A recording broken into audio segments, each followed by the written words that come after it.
Hello everybody, I think I'm ready to go. Hey, welcome on in. Nice to have you guys here. Hey. Hello, good morning. We're gonna play some Star Wars The Old Republic today, like we do every morning, because it's our favorite game. Hey, Montego says, just stopping by to say happy pirating. Yarg! I think that's how it goes. So I'm gonna go over the news, and then we're just gonna go run some Shadow Revan. Keep it easy today. Keep it easy. Keep it quiet. When I turned on my computer today, all of a sudden I felt a little nauseous. Not entirely sure why. I think it was from sitting down. But I was originally gonna PvP, but I was like, I don't know if that's such a great idea. PvP is fast and furious, you know. Today is Friday, January 31st, the very last day of January, and then the days will flip to February. Today, the sale of the day is the Furious Gladiators Blaster Pistol. So this one's actually pretty cool. It does have like a little flame jet, if I remember right, attached to it in some way. It's 500 cartel coins, pretty good. And don't forget, if you buy a blaster pistol and you're a dual wielder, you can always just claim a second from collections. You don't have to pay for a second one. As always, though, check the GTN first before anything else. The bounty event is currently running as part of Galactic Season 7. Oh my gosh, I should probably do some bounties too while I'm at it, right? It will be ending on February 18th. Dark versus light bosses will be around at least until then. We don't know if they'll be sticking around after February 18th. Hey there, Bladen. Hey there, Elusive over on YouTube. And PvP Season 7 is currently running until March 31st. I was all ready to like PvP this season again. But I think I explained it a little bit the other day. I'm finding the way the track currently works with the 30 levels to be a little more daunting, I guess, than it used to be, and I'm like less inclined to like try and complete it because I'm not sure if I ever will be able to at the pace that I play, which is maybe once a week, completing all the Warzone objectives. And so like sometimes it feels like it's not worth pushing through to do. Like I'd rather just go do lazy activities like play Shadow Revan. Wow, Layden says I only need 2 more. DVL on Satil Shawn to finish up the meta. Nice. Just go park yourself near a boss, right? That should be pretty easy to get. Especially on a Tuesday. I would go next Tuesday. I wouldn't do it today. Today's Friday. People are less likely to be doing it today. There was a big maintenance yesterday. We were actually playing World of Warcraft yesterday because SWTOR didn't come online till after I was done streaming. But here's the list of what they were working on. So maybe you can go and see these changes yourself now. I unfortunately can't go and preview the changes to the payment systems because I don't want to show you guys my credit card. I know, big shocker. I don't want to show it to you by accident. Here, margin left. 400 pixels? No, that's a little too much. 100 pixels? Margin right, 100 pixels? Yeah, there we go. We can see it all now. Hello everyone. I want to let you all know about a purchase flow maintenance update that will be happening this week. That was yesterday. We need to update backend and commerce systems and improve the Steam purchasing flow. Yes, my God. This will require us to take down servers. So this has been the Steam thing has been an ongoing issue since like 2021. We are currently 2025. It has been a long running problem.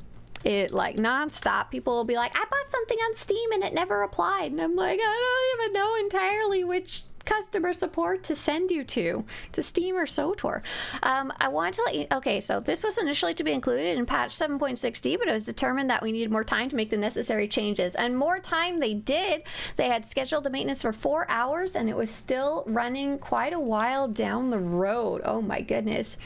These purchase flow changes are a requirement from EU compliances for 3D Secure that need to be completed before the end of January. So this bug actually got reported on stream, which was pretty cool.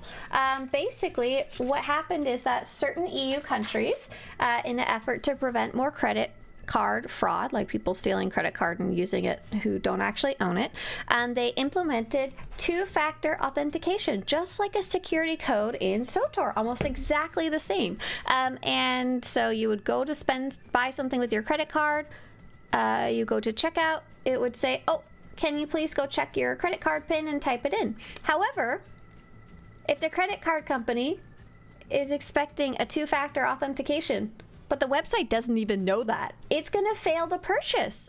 So we are having quite a few people who are from, I think it was Norwegian countries mainly, who are saying that like it just won't go through, and I don't know why. And I called my bank, and the player said I called my bank, and they explained that's why. So SWTOR team had to update everything to match that. But it is good because potentially down the road the US might also adopt that. I very recently actually had my debit card used for something that I didn't know what it was. The thief was only charging a few things, you know, but the debit bank, whatever company, contacted me to let me know. And I was like, oh, that could easily happen with my credit card too. Riot says, fun fact, my subscription time, which I bought on Steam before the changes, got put to 0 days. Left suddenly while having more than 50 days left previously. It's probably just a visual bug, I think, though. Well, if you're currently subscribed and it says 0 days, I think you're right. It's probably just a visual bug. That's funny. Yeah, 2FA is a little annoying. Absolutely agree. But it seems to work quite well in terms of being hacked by an individual. If your individual account has been stolen, yeah. It doesn't help if the whole company's database gets hacked, though. So what are some of the changes that are actually happening or have happened? Improvements to the checkout flow on SWTOR.com will take players to a new checkout page. This will look like an EA page with updated text. So if you guys want to go check that out. You've had yours stolen several times? Right, exactly. So I assume that's what those Nordic countries are trying to work around. So if you want to go to SWTOR.com and check it out yourself, like I said, I can't show it or I'll accidentally show you my credit card. This will look like an EA page with updated text. We have improved the logic around Steam purchases to reduce friction and resolve issues players were experiencing. So this one is probably not something that you see. This is hopefully when you go to buy something from Steam, it just works. Is there anyone here in chat who has had issues where they purchased something through Steam and it said, well, it didn't say anything, it just didn't give you your subscription or your cartel coins? Is there anyone here who has experienced that? It's common, but not everybody. Lots of people are like, I purchased stuff through Steam and it just works. It just works. It just works. Hey there, Connor. Cronoir. Hello. Updated. So this one's the one that might be a little annoying. Updated exchange rates from the US dollar to local currency will be implemented. Some regions will see a decrease in pricing for cartel coins, subscription time, and bundles, while others may see an increase. This is something that I've seen happening across. Oh, okay. Kestis says, yes, I have had that problem before. Kestis, I know you're brand new here. I know this is the first time you ever said anything. Would you... No, that feels inappropriate to ask. I was going to be like, would you be willing to go to Steam and see if it works now? But that we just met. Hi, I'm Swtorista. Nice to meet you, Kestis. Cal, Kestis? Yeah. Silent says, I did have issues a few years back, but it was due to not having linked the SWTOR site in EA. Right. So maybe that's the kind of thing they were fixing in the background, right?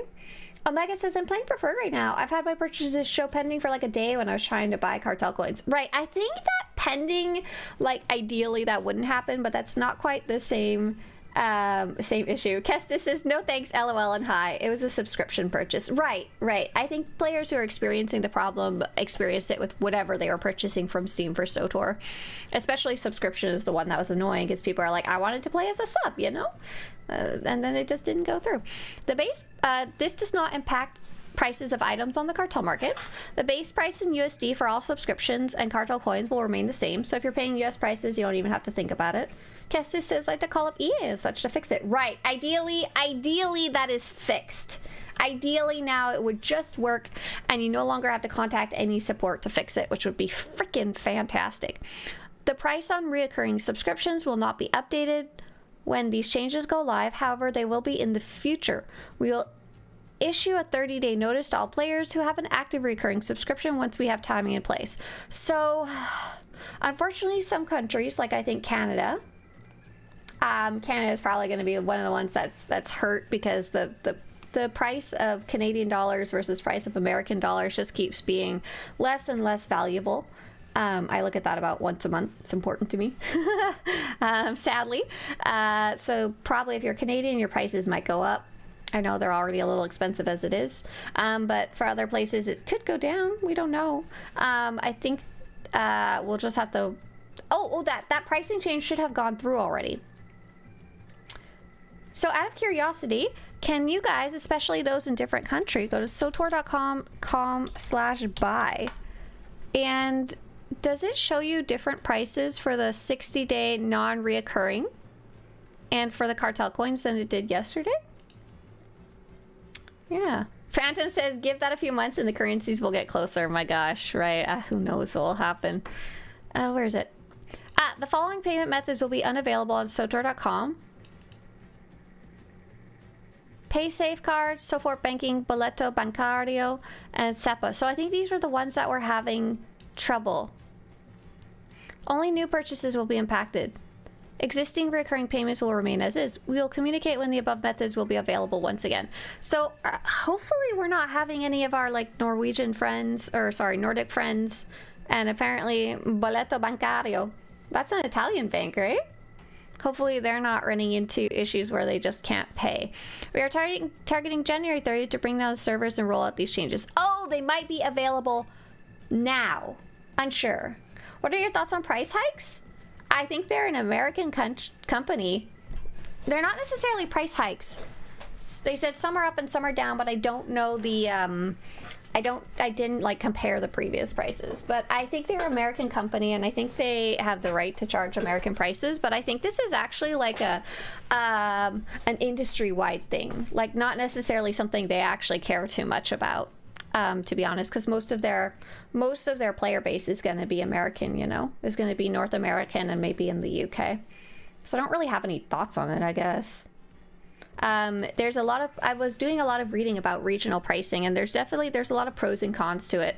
A lot of the pros are it allows players to play the game who might not otherwise, because of the price differences. The cons are a lot of people can take advantage of it. SWTOR doesn't have too many ways you can take advantage of it because it's tied to your account. It's not like a game code that you can give to a friend. And it's not like too many people, it doesn't seem like too many people are tricking the system to say what country they're from. And then the downside is obviously you're giving money for a service that's could be barely benefiting the devs, like a very small portion of their paycheck, you know, paying for their bills and stuff like that. Cartel coins are 30% more in the UK now. Wow.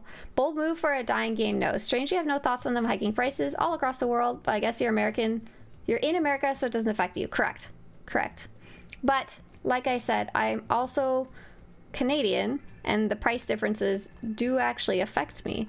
And I've been paying from Canada for about a third of my time playing. It was like $21.99. Probably gone up now again. Earth Pilot says, greetings from Germany. I'm on the page and it says 450 cartel coins for 4.99 euros. Oh, I don't know if it's if that's more or less though. Right, so the prices aren't changed. Oh, and 14,500 coins would be 99 euros. Right, so when I used to pay in Canada, it would just be, I don't even remember if it would show a different price. I think I would just go to pay it and it would cost more. I'd be like, oof, instead of $14.99, $21.99. But I mean, Canadians are they have always dealt with that. I don't know what you UK people have been doing this whole time, and German people. I assume the same thing. When I was in Canada, I just had to decide, is that something I wanted or not? And most of the time, it's not something I could buy in Canada or something, so I just buy it. What other option do you have? It's hard to justifying this stuff in the first place with no content. Hiking them up just seems like they want to kill off more of their players. Okay, so you bought... you've come in for a fight. I'll give you a bit of one. So first off, I think it's very important. Any hobby that you have, always be okay with feeling whether your money that you're putting into it is worth it or not. Absolutely. Any game. There's so many games out there. There's so many free games out there. There's so many solo games out there. There's so many other hobbies out there. If there's any hobby, whether it's SWTOR or something else, and you feel like you're putting money in and not getting anything out of it, yeah, hell yeah. Just bounce. Like, you don't even have to come argue about it on a stream. I just say do it. Hard to find the sub in the first place with no content. I disagree with that. I've been really happy with the updates. We just get over 100 quests in dynamic encounters. That is insane. That is something I never thought we'd even see in the game. I also subscribe to play all the old content too, like operations and stuff. I'm not as much of a, I guess I'm more of a casual player, I guess you could say, in that I don't like hoover up all the content quite as fast as you guys. Hiking them up just seems like they want to kill off more of their players. I don't think so. This is clearly part of a bigger issue. Part of a bigger problem. And don't forget that the publisher is actually EA, and they actually have moved the payment page to EA, so it might be something part of a bigger change that EA is doing. And I also I was looking around and I found some other companies were doing that too. I do have some questions about like World of Warcraft or like World of Warcraft or like Final Fantasy, like the ones where you kind of have to subscribe. I'm pretty sure if I went to go pay for those in Canada, they would all be like $21.99, right? Or whatever more price tag. Yeah. Oh, JR says, US, the 99 cartel bundle is Canadian 130 now. I think that was the same before. I can't remember. For me, that image you just showed is in USD for me, but when you click it, it makes you sign in and the next page shows in Canadian. Oh, okay. Okay, so so this is just like a generic page, and then when you log in, you can see your Canadian price. JR, what is your 30 days $14.99 one? Like I said, I'm pretty sure that was $21 when I was in Canada, but that was a while ago. That was a while ago. And there are those crazy people like me that go subscribe just so they can cosplay a certain armor. Absolutely, right? Like, we all subscribe for different things. Oh, here we got some info from Sjoggin. Sjoggin says the 60-day subscription time is 43% more expensive in Sweden now. Costs about the same as 3 months of reoccurring sub. Woof! That's a big price difference, right? So I guess same question to Sjoggin.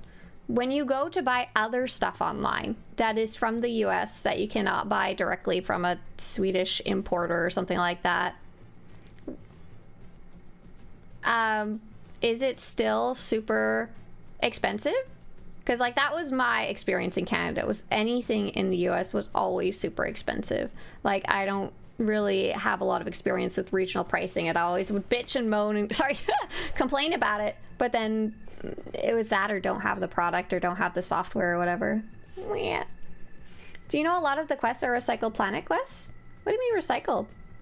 There's some of them that share some ties, but no, most of them are new. Someone still has operation passes and they still work. Oh my god.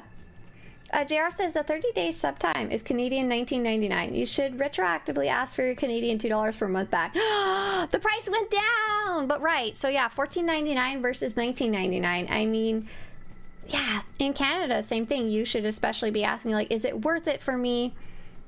Should I be paying it or should I be doing something else? But if you want to play this, this is the only option. So is it worth it to you, you know? Generally, stuff is directly converted from dollars or Europe with current exchange rates, so regional pricing is not too common here, I think. Right, that's what it mostly is in Canada, I think, too.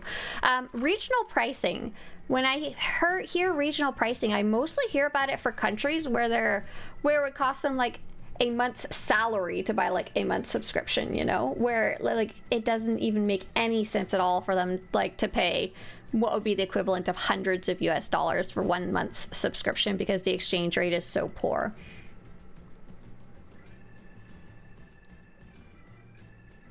So if I took this and said currency conversion,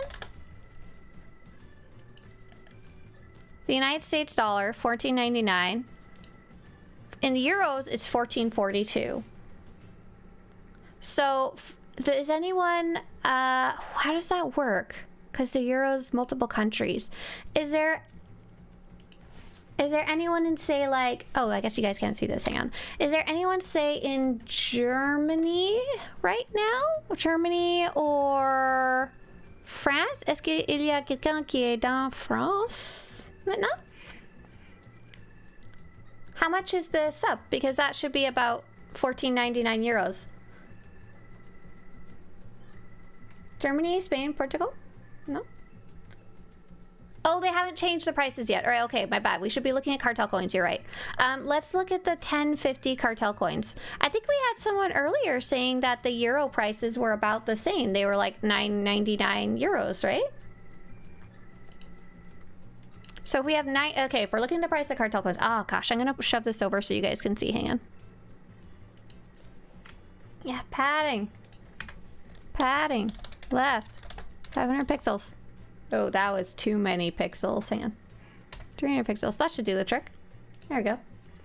Okay, 1 United States dollar equals 96 euros. So that means the euro price with conversion would be about 9.99. Oh, Chahon says it's 12.99 euros.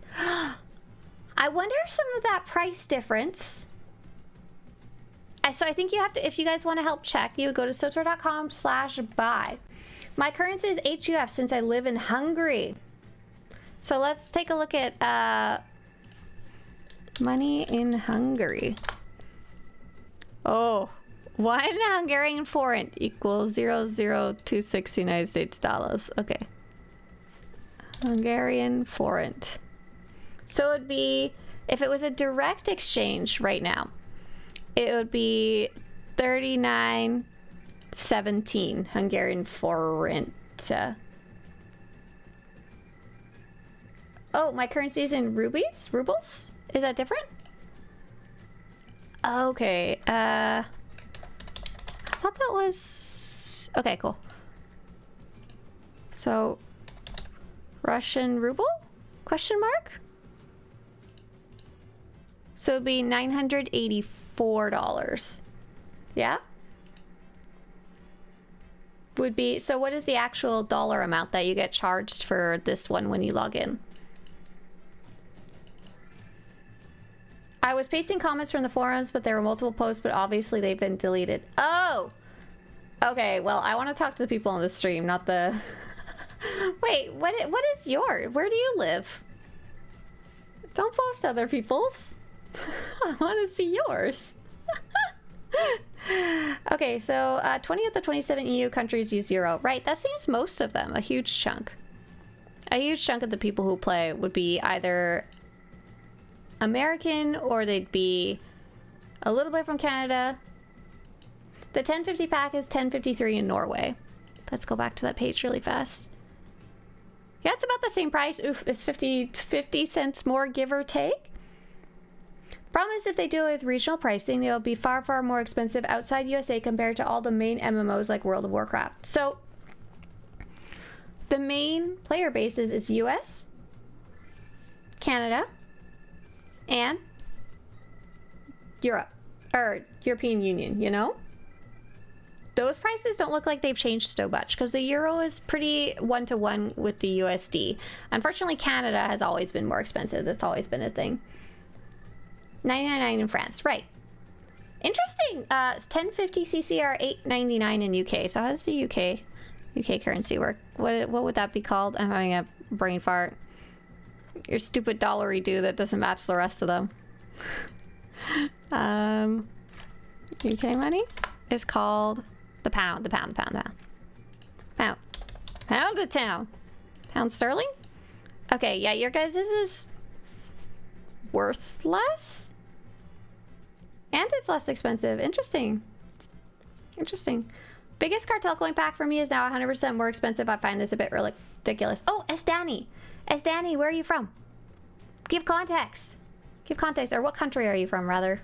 Or what currency? Czech yen? Czech yen? Sure. I don't even know. Well, unless we have someone who can... What would be Japanese yen? Just yen doesn't come up. Okay, here we go.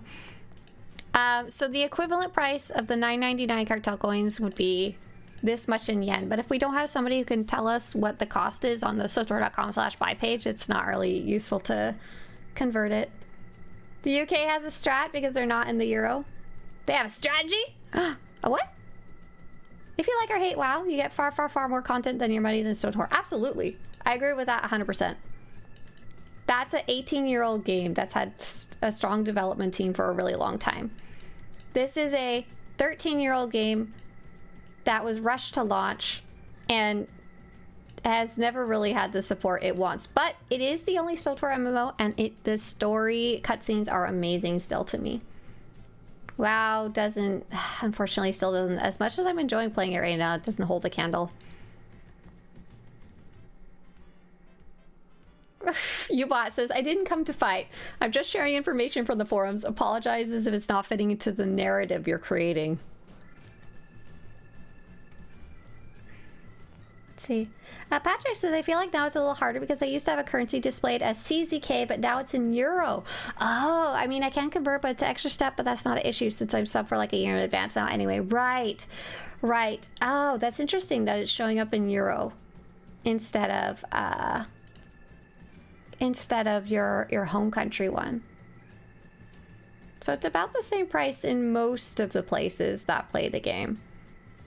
I am curious about some of the side countries.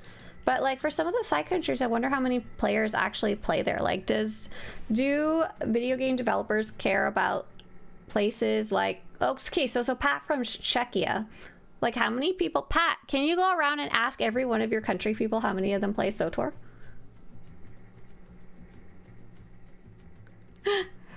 Why would these changes have any effect on items listed on the GTN? Hey, great question. So in their post, they pointed out that it doesn't affect the price of things in the cartel market. However, it could in that maybe people would be more reluctant to buy cartel coins if they felt the prices were higher. We just established that in the US, the prices are the same. In Canada, it seems like the prices are about the same, maybe a little off. In all of the European Union, they're about the same exchange rate. And in the UK, it looks like they're a little less, which is especially weird. If they're off by a bit, I don't think it would cause too much effect. But for example, no, absolutely, the GTN, this is all related. So let's say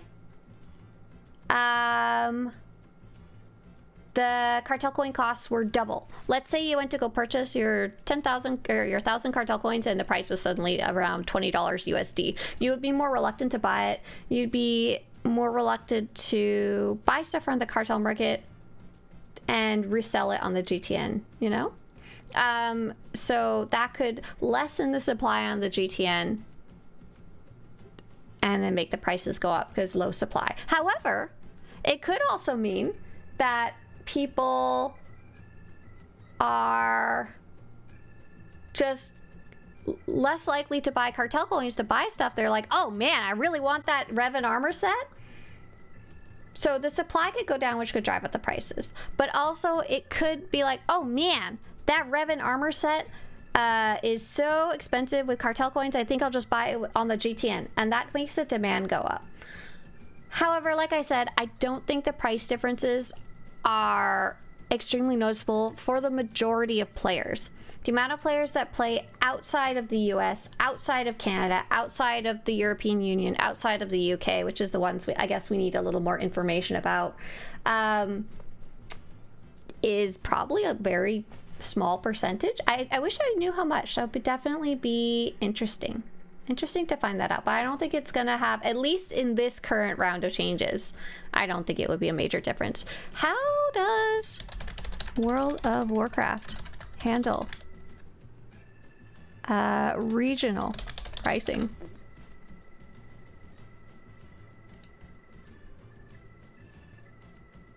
Oh, they don't even have regional pricing. Ah, this could be driving it. Steam recently got a hefty fine for regional pricing from the European Union and had to unify prices for all of EU. Oh, interesting. Interesting. That was 3 years ago, to be clear, though.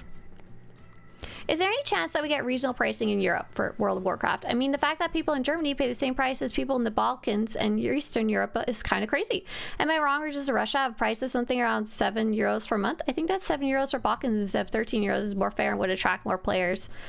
You guys are so little crap! Stop comparing it to World of Warcraft when apparently World of Warcraft doesn't even have regional pricing. Unless they got it in the last 3 years. No! You guys are such little bad babies. I argument. Wait, they do? This post is to express my, this is from 2024, express my frustration about the regional pricing of WoW subscription in Costa Rica. A month sub here is $18.5 without taxes. The regional pricings are supposed to be away the low budget countries to be able to play the game. Okay, so they do maybe have them? Oh, they got a post about it. Over here.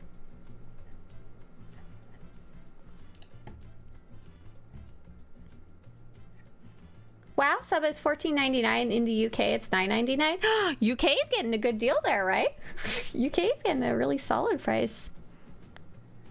WoW pricing changes coming to Argentina in February 2024. Oh, but not in a good thing. Oh my god, wow. Regional pricing ends. Oh, this is about Steam. Oh, there's no like oh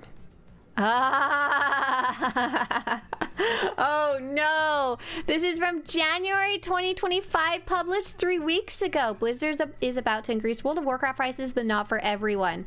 Australia and New Zealand, as Blizzard blames global and regional market conditions. Wow. Hang on, is there any more information? That's funny.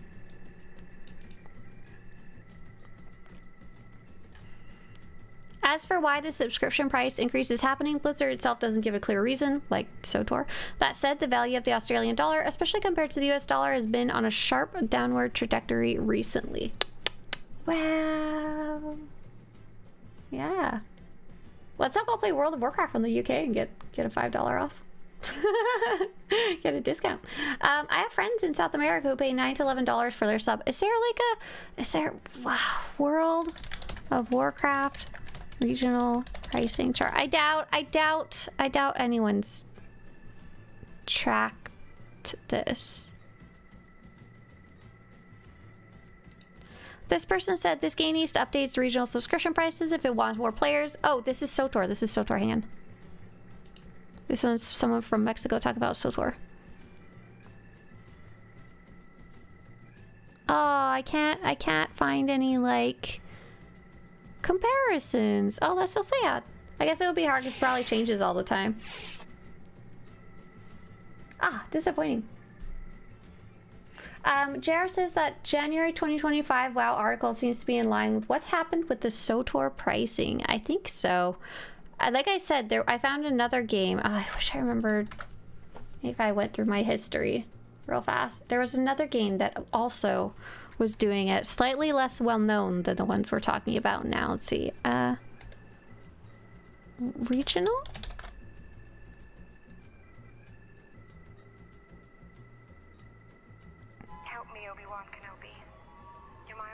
Right, okay. Rest in peace, regional pricing on Steam. All Activision games have become more expensive after Microsoft deal.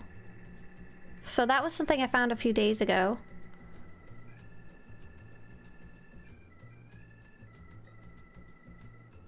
But yeah. Blah. So hopefully, Traffic says, I'm not saying that they don't need the increase or not, just saying you have to compete with every MMO, and if you charge more than every other one, you're gonna lose players. I guess it depends. It depends. It's kind of hard because... Oh, let me figure out what character I'm supposed to be playing really fast. If you are buying fruit at the grocery store, and you see apples are $1 and pears are 75 cents. That's probably should be the other way around. Apples were 75 cents and pears are a whole $1. If you don't care and you're just getting fruit, you might as well get the apples, the cheaper one. You might as well. There's no reason. But as far as I can tell, people don't play MMOs indiscriminately. I buy a pineapple for $5, right? As far as I can tell, people have preferences. Like, they will get sick of games and go play other ones. But if you have the full array of games to pick from, I'm unsure if a few dollars difference will make a difference. $9.99 to $14.99, that's kind of noticeable. But honestly, if I was like looking between both those prices and said one is more expensive than the other, I'd probably be like, I'm playing a free-to-play game. Go buy. I'm not spending it on either of them. I need to save money if I'm trying to save $5, you know? Which is why, one of the reasons I like SWTOR, it's got the free-to-play option there to jump into. Hang on. Oh, where's my to-do page? Where's my to-do page? Buy apples and package them in blind bags as mangoes for profit. Done. Sold. Right? If it's double in price, maybe. Right. But we haven't seen that big of a price difference in any of the pricing changes so far. If the change would make a difference, then we'd all be playing Guild Wars 2. That's right! That's right! If you guys actually cared about the pricing differences, we'd all be playing free-to-play game. Well, some of us are in SWTOR to start with. We're playing Preferred. Okay, I'm playing on Flagship, who is currently playing a Trooper class? Hopefully she's getting the Trooper stuff. It's often easier for companies to focus on monthly revenue because it's more straightforward to measure and maintain. Development, especially for older MMOs, can be more complex as it involves balancing the desires of players with the technical challenges of maintaining an aging game. Players often want new content, quality of life improvements, a sense of community, and immersion, but these changes require significant investment in time and resources for many companies. The final... Oh, you're copying and pasting from something? Where are you grabbing that from, Dusty?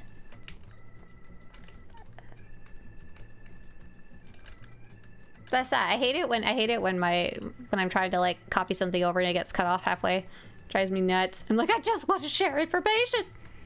The worst thing about this update is I still can't show Kaleo out of airlog. Excuse me. Okay, cool. It looks like I had started collecting this armor set. And it looks to be the Trooper armor set, so that's good. So it looks like I'm gonna go... Oh, right. Okay, so last time we had run the Blood Hunt operation, or Flashpoint, and now I can go turn it in. S. Danny says, my problem is that as a Hungarian, our income is way lower than many of the EU countries. With this change, turns out I'm paying more than someone from Germany whose income is 3 to 4 times mine. That is... Okay, hang on. Okay. I'm displaying my ignorance and I'm sorry, so you understand. Is Hungary in the EU? Yes! It is a European Union country. Unfortunately, I have some terrible news. The European Union actually recently sued EU sues Steam. Commission fines Valve and 5 publishers of PC games. Oh my god. This is like the official page. 5 publishers of PC games, 7.8 million for geo-blocking practices. Oh, hang on. I don't think it's quite the right one.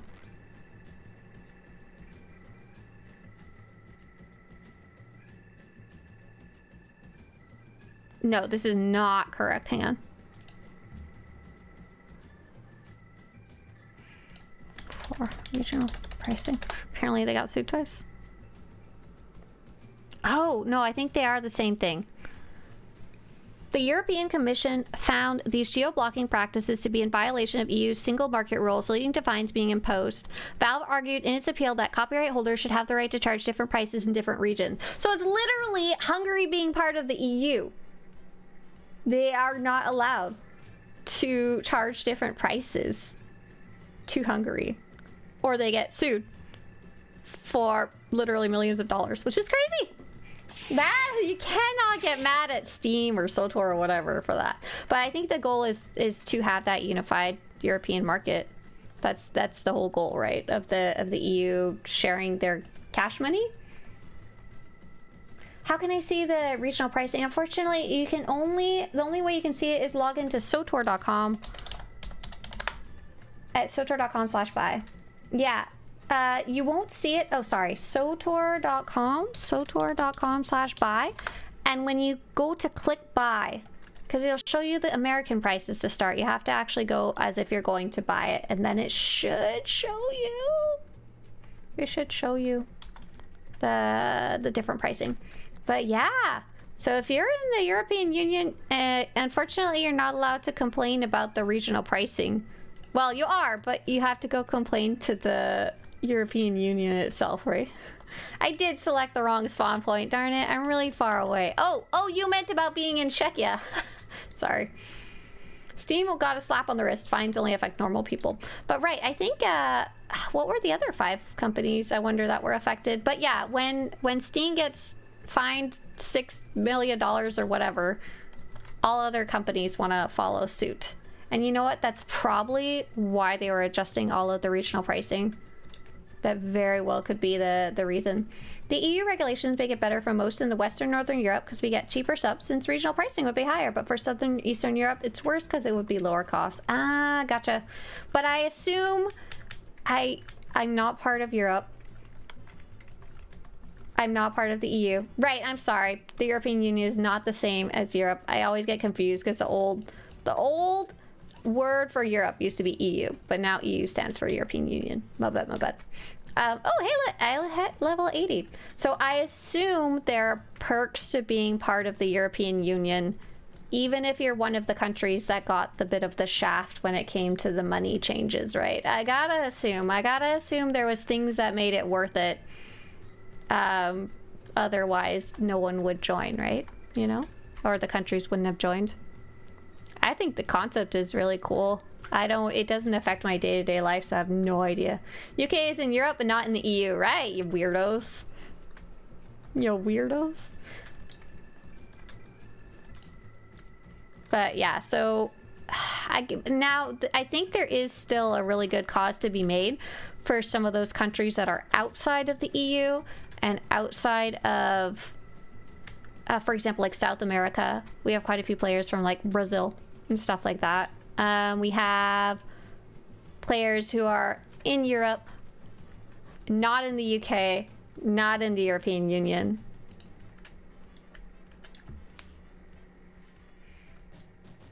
I thank God every day I wake up that I'm Czech, because when I open the internet, I don't have to see a representative of my country being clouds in front of the entire world. Is that because... I don't even know what happens in Czechia, to be very honest, Patrick. I've never seen any news from Czechia in my entire life, I don't think. Okay, not in my entire life, in my entire adulthood. Oh, right, so I think there's a cause to be made for those outliers. But I have no idea what their pricing is. There's no like chart I can go consult to be like, oh, that's not fair. But I feel like you could always, like, if you did see the pricing was really, really off for a certain country that isn't the US, isn't Canada, who just does exchange rate, isn't UK, who is a weirdo, isn't part of the European Union, you could always point it out and be like, hi, the exchange rate is X between my country and USD, but the price of SWTOR is X in the US and Y in my country. Is it possible to adjust it? Like, some of them they might not even know. For example, like, that's why the WoW players were talking about the Argentina one, because it had changed and it hadn't been adjusted to fit, you know? I don't know if you can post links here. Yes, you can see and compare sub prices on this website. Oh! Hang on. Oh, just a second, I broke it. Yeah, you can post links as long as it's relevant. Absolutely. Let's go take a look at that really fast. Oh, this is so cool. Okay, so is this because... Okay, hang on. Where does this information come from? Is this the official information that is... Okay, current price?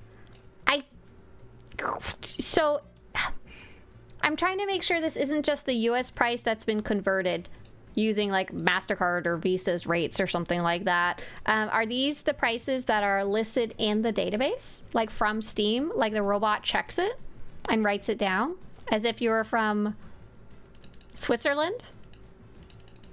Oh, interesting. Swiss franc. Hang on. Swiss franc is the currency of Switzerland. Is Switzerland EU? Oh no, they're not part of the EU. Okay, gotcha. So otherwise, hang on. Is there just like a listing for European? Oh, I have to scroll up, that's why. Okay, so any of the European... Oh, this is really useful. Okay, so any of the European Union countries is $12.99 on Steam. Wait a sec. Weren't you guys saying it was a different price? Oh, no, you're good.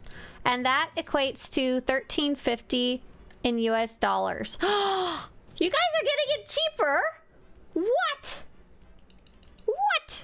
I'm paying $1.49 more than you guys. I'm leaving and going to play Get Worse too. Am I reading that right? Stop calling us weirdos on Today of All Days. No, you weirdos. This is a cool chart. No, it is the same at that moment. Dusty, what are you referring to? Sorry. Oh, in summary, all countries pay the same. They just changed that price. No, it doesn't. Look, Europeans are charged $12.99, and that's only $13.50 in US currency versus it would be $14.99, right?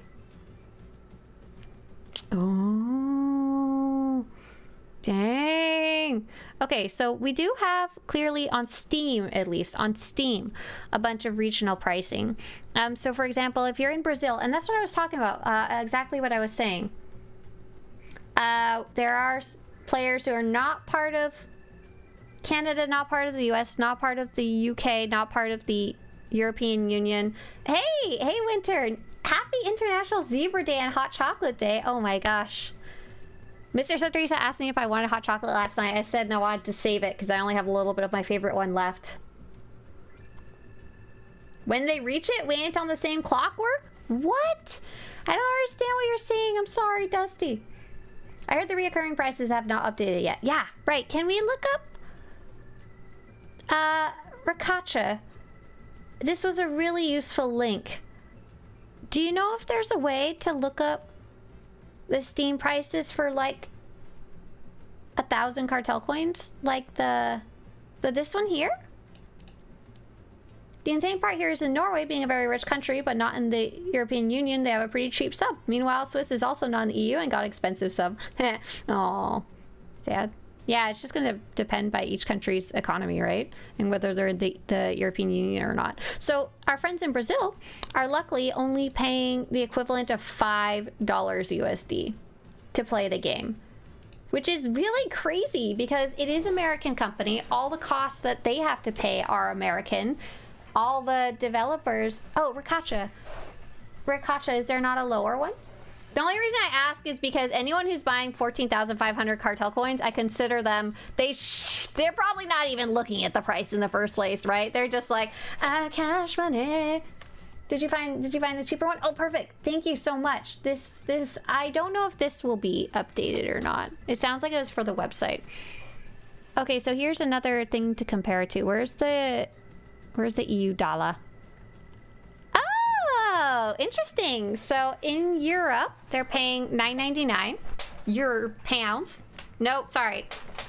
Euros, not pounds. LOL. E's. $9.99. Funny looking E's, and it actually equates to $10.38 in American. So you guys are actually paying more, but because it's such a cute looking price, $9.99.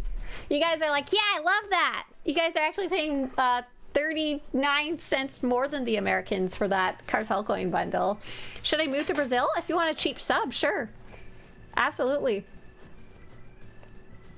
Oh, Dusty says my clock is different. I see, you're looking at my clock down here. Gotcha, yeah. Absolutely different time zones. Oh, you could even be in a different day. That's funny. Depending on where you are. So interesting that they kept that $9.99 pricing just because it was cheap. So it's not perfect. Austerlitz says they lowered the sub cost for EU now. It used to be different. Oh, cool. Could someone in theory use a Brazil VPN to subscribe? Okay, that's where it gets complicated. And that's one of the negatives about regional pricing is that you definitely could before. In the past, people would very often switch over their VPN to the cheapest location. Right now it's Brazil. But I don't think it always used to be Brazil. I think games regional pricing, you could often switch to different places in Europe, and that would be super, super cheap. And you would buy the code, and then you would just sell it for full price or get it for cheap. But now they've really, over the years, been cutting back on that on Steam, and made it a lot harder to circumvent. Like, I think it's really hard to change your country on Steam now. And then I assume in SWTOR, I know there's a lot of checks and balances related to the credit card system and how you pay. Like, there's a lot of checks. If your country that you're currently in does not match the country of your credit card, it will almost always automatically get set to fraud. It will get sent to fraud, and your account could even be banned automatically. We had a couple of people who've had problems where they're like, my girlfriend's in the US, I'm in wherever. I tried to buy her a sub using my credit card, and it banned both of our accounts. It's because it assumes it's been compromised. So I don't think you can do that easily anymore. I'm sure there's some ways, but and you're like, yeah, let's go get that $5 sub, but I don't think you can do that anymore. Oh, it used to be Poland at one time for Europeans. Apparently Poland is how you got that cheap game money, right? Knowing all things SWTOR, did they remove Basilisk Customization 1 from the achievement for reaching rank 11 in Adventures? Cody, as far as I know, that's still all part of it. That's still where you get it from. There's a second customization from the Galactic Seasons track, but I don't know where that's from. So yeah, good to see they still have good regional pricing here. Let's take a look at... I really don't care about the prices of cartel coins, to be honest. I don't. I really don't. They're not in all... They don't affect you playing the game, just how much extra stuff you buy. So in Brazil, interesting. Take a look at this. So in Brazil, the price to subscribe is 33... is it real or real? I assume real. Why are the Steam price history not have my currency shown? What do you pay in? Here's the actual page. I'm scrolling up and down, sorry.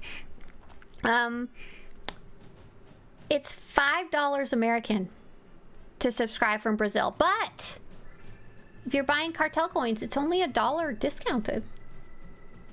Danish krone.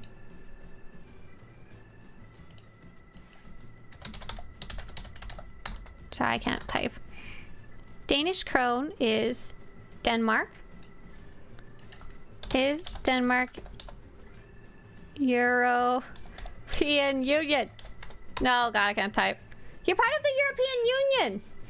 You're the euro. Wait, why are you... Don't you use the euro? Do you not use the euro day to day? I'm not... I thought everything switched over. No, we're not, Sis Chahone? Wait a sec. Yes, Denmark is a member of the European Union? What? Denmark has no euro? Oh, not all countries in the European Union use the euro. Oh my God, I thought they did. I thought that was the whole point. I am so sorry. Interesting. Okay, well that would be why. That would be the answer to why. What the exchange rate would be, I don't know. That's a weird one. Okay, which European Union countries don't use the euro? I'm kind of surprised because I thought there was like requirements to join the EU, but I guess you guys have been a part of it since 1973, so you're like, you know. North American knowledge of anywhere outside North America. I mean, to be fair, I don't know a lot about North America either. Let's give me some slack. Okay, so there's 7.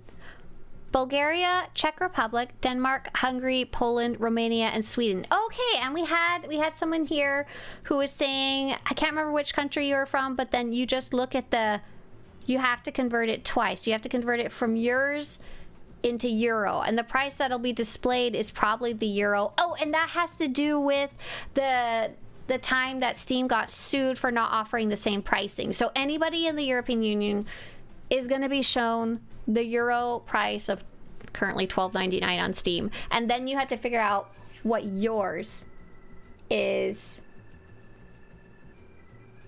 2 euros. Oh my gosh.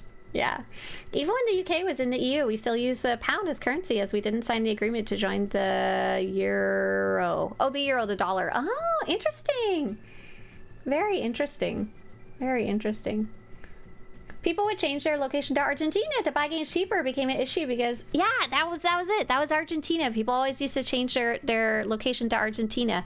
Oh, and Jedi Revanite says on YouTube, but then a German influencer went viral because he did that and everyone started doing it until Steam changed it. I mean, that's any good thing, right? Any good thing. I'm from Sweden, but my Steam is based in euros. Yeah, makes sense. Makes sense. Oh, interesting. Chone says... Mine is in DKK on Steam. DKK. Okay, so no, it apparently just for you.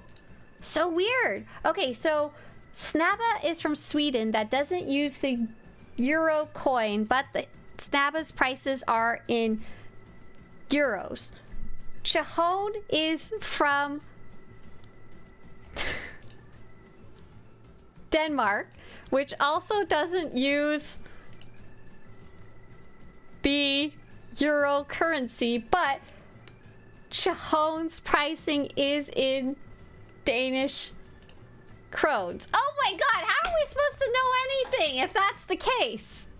I'm just gonna sit in the corner and cry. How the hell am I supposed to even understand this at all? So I guess if the prices are in DKK, why don't they show up on here?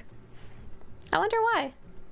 I wonder if this site knows that yours shows up in DKK. Oh, it is so weird. Jones like, I'm begging you, please listen to chat. I'm telling you mine's not in euros. Oh my god. In doing so, it harmed Argentina consumers. Meanwhile, the people who changed it had nothing happen. Right, it makes sense.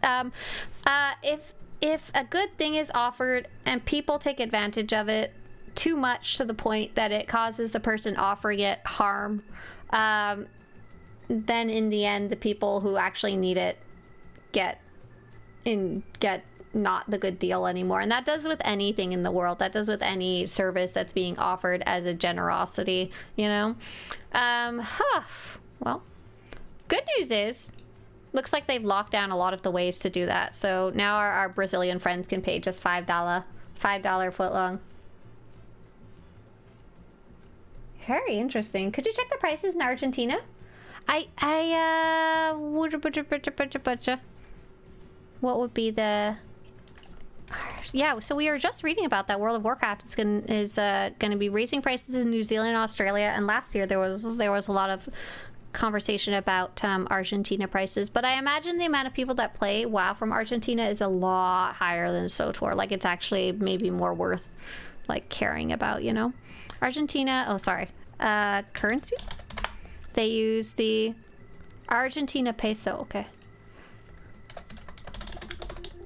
I'm actually not seeing it on here. Peso? We have so we've got the Chilean peso, Philippine peso, Colombian peso, Uruguayan peso, Mexican peso. Maybe it doesn't have... So we are seeing at least two that are missing. Why doesn't Steam DB have Argentinian pricing? Oh. As Valve, starting on November 20th, what year is this? 2023, Steam will change the currency used for sales in Argentina and Turkey to USD. Steam is implementing this with new pricing regions, Latin America USD and MENA USD. As Valve explains it, the exchange rate volatility in Argentina and Turkey in recent years has made it hard for game developers to choose appropriate prices for the games and keep them current. Oh, interesting. Wow. Okay, so we're looking for LATAM. Control F, LATAM. Oh, here it is. Cool. Okay. So unfortunately, it's $14.99 USD. And then whatever that currency exchanges for their current exchange rate. Right. There we go. That makes sense. That was really useful. Thank you so much, Rakasha, for posting this and actually getting us some data. Very interesting. Yeah. So unfortunately, that's not something that they offer anymore, regional pricing, really. It looks like for Argentina. I don't know if SWTOR ever did, but yeah. Our Brazilian friends getting a good deal. Our Polish friends getting a good deal. And is that the only people getting a good deal? There's some people where the price ranges from $10 to $13, so less than it would be normally. Oh my gosh. If you're using the Swiss franc though, oh my gosh, you're paying $22 American. If you're in Mexico, you're paying almost $20. Wow. What is there? Oh, we don't have this for World of Warcraft though. Oh, that's so sad. I want to look at how much like World of Warcraft costs. I don't want my Steam in euros. If I can have my local currency instead, LOL says Snava. Right, I think that would be ideal, right? What we're talking about is they could introduce Bitcoin or cryptocurrency. Oh my goodness, no way. I'm not having a worldwide currency with you weirdos. Leave me alone. Hey, Nickma, hi there. Guess Brazil is the new Argentina, Turkey. Right, if we could actually exchange our sub, yeah. Oh, thank you, Enigma. I'm so sorry. You told me LATAM US dollar earlier and I missed it. I didn't quite understand what you were referring to. I just saw LATAM and I was like, I don't know what that is. Got it. Oh, Enigma says I played SWTOR for 1 or 2 years, long time ago. Oh, hey. Hi. They're doing some... I don't know how much prices are changing. It doesn't look like all of them are changing, but they were doing some changes to the payment system that came alongside with a couple of changes. I have a question. Hey, Shelby. Do you want to fly kites? I found him the other day. Look at Final Fantasy 14 on Steam. Oh, that's so smart. Yeah. I don't know if that's smart or not. XIV? Because they are a Japanese company. Very gonna be different somewhere along the way there. Okay, Final Fantasy Online. I think this would be the trick. Okay, so oh my gosh, Final Fantasy is $19.99 per month. I forgot about that. It's even more expensive. Why is there so many people playing Final Fantasy Online if it's more expensive than both World of Warcraft and SWTOR? Oh my god. Are there any number of the SWTOR player base per country region? Hey there, Jedi Revenite. There's not. The page we're actually on a few minutes ago. Oops, hang on. Let's go back to the SWTOR one. Oh no, what have I done? Hang on. I think I know how to find stuff now though. Let's see. Star Wars: The Old Republic. Okay, there's this one, and then charts. So it's not by country or anything like that that I know of. I don't think they have that kind of data, unfortunately. Might. No, they don't. If you poke around, I wonder if there's something deeper in there. So prices of... Oh, shoot. How did I... prices... Oh, it'd be DLCs. Here we go. DLCs... Cartel coins? Is this the big one or the little one? Oh no, that's the little one.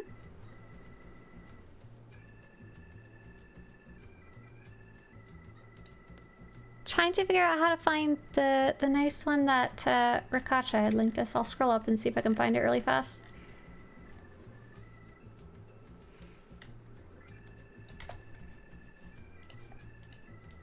What have I done? And then just normal subscriptions. And then I think I need to choose like one within it. Yeah, here we go. Okay. Oh, not that one. No. 30-day subscription. Got changed 20 hours ago. Oh, so this is very current. So they probably changed this alongside with the other SWTOR.com ones. Okay, I think we have something we can care about. Now, Final Fantasy, apparently $19.99. Expensive. Dang.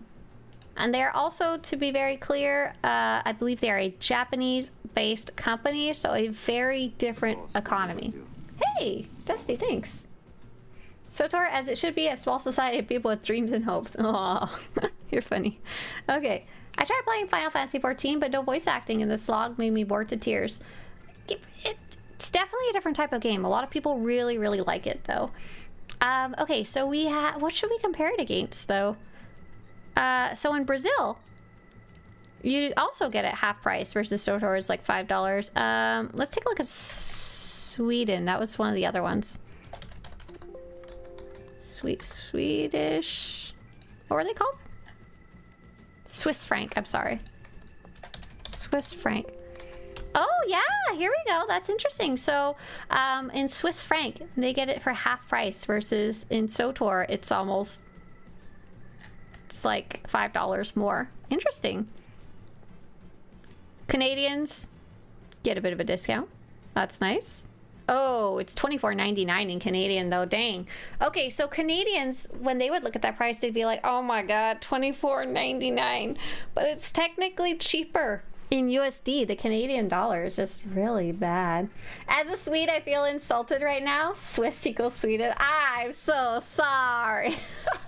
I'm just a Canadian living in America. I don't know anything. Do we know how many players, OG Launcher and Steam, we have currently on SWTOR? No.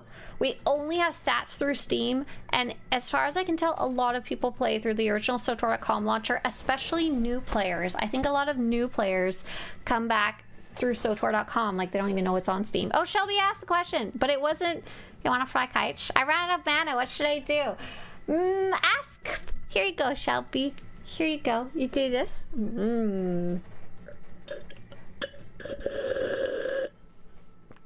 Oh, some good drinking questions right there. Next, you'll tell me Apple made a stand for $1,000 for display. That's $1,500. What are you talking about? We're not selling Apple products here. How can you afford your life in Swiss franken? This is why Steam started having regional locked games, so people from cheaper regions can no longer buy a game for 50% of the price and gift it to us in a US located person. Right. As far as I understand, that's generally what was happening. Ask Jackie for the launcher numbers. Oh, I don't think she's gonna give me that. You're a Star Wars traitor if you're into space pirates. The traitor I am. Something kind of interesting. Hang on, I wanted to double check something really fast. I see that there's no pricing data for quite a few countries for Final Fantasy. Are those countries that aren't allowed to play the game? Question mark? Or have said no Bogogo or whatever, like their country said they can't play it, or Final Fantasy said they can't play it. I don't know. Definitely interesting though. I don't know where that fits into the equation of regional pricing. Yeah, pretty interesting. Okay, so I think I'm done with that. I don't think I have. Now we have some actual data. I don't know if this compares to what's on SWTOR.com, but it is really interesting. It looks like we do have a couple friends here and there that kind of get shafted, like our Swiss Frankensteins over here. Our friends from Mexico apparently super. Oh my, paying a lot. Sorry guys. Everybody else is paying give or take about the same. In USD dollars, and except for Brazil, who get a good discount, Poland that gets a good discount, and I don't know if there's any other like countries where I don't know like where it fits in, like for example the Indian rupee cost is $12.69, so it's about the same as the USD prices with the conversion, but like their dollar per day earned are generally a lot lower, right? India average wage per month? So it'd be about 15,000 to 20,000, but can vary. And then the cost is 1,000. So it's about a 15th to a 20th of your entire wage. And then what's average USA? Okay, so the USA cost is way smaller percentage. Way smaller percentage.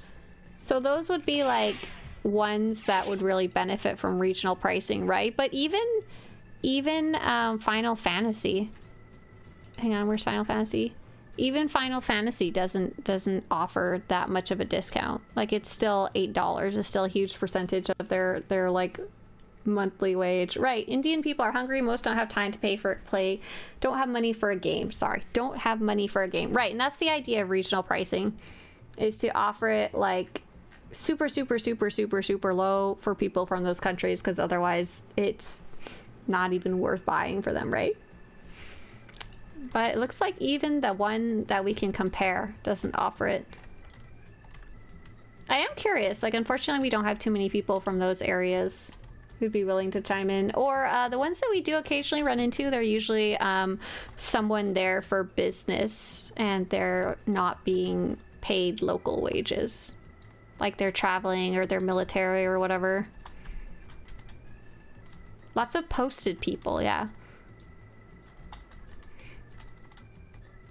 Yeah, interesting. And okay, so what did we come to any conclusion?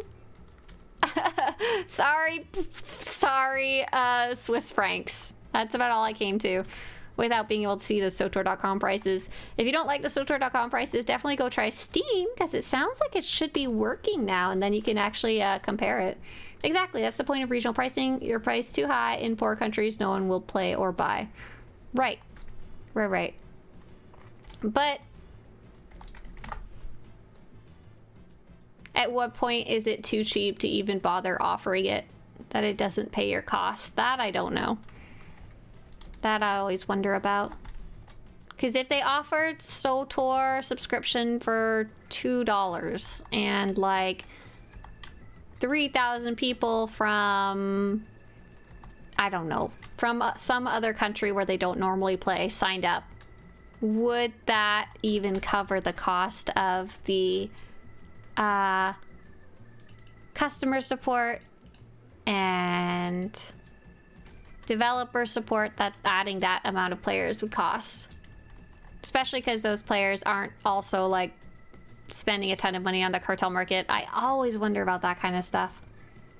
Which country uses Swiss franc? Swiss Kurland, obviously.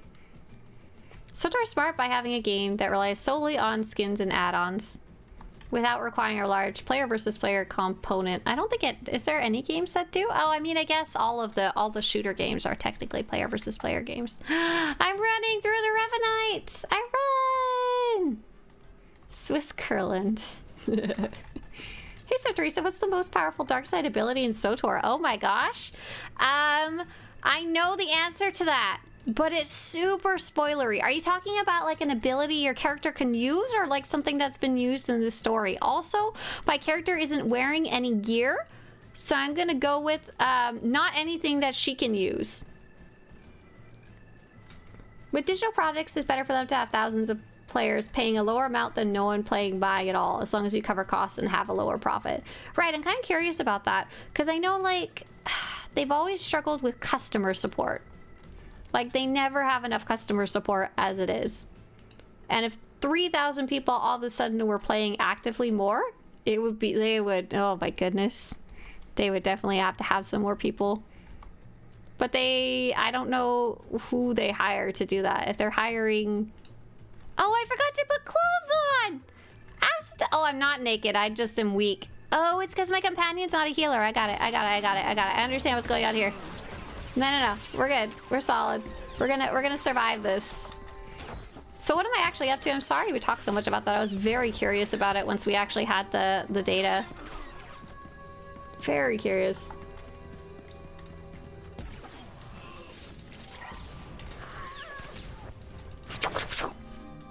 So apparently in European countries, they can't even really offer regional pricing. Or sorry, European Union ones. That was something important to learn. Steam got sued big time over it. Not all European countries even use the EU dollar, the euro, which was very confusing. Some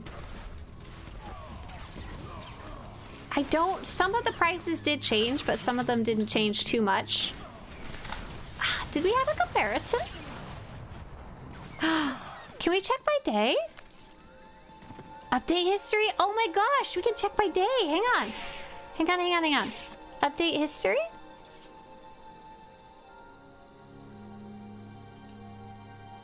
Hang on.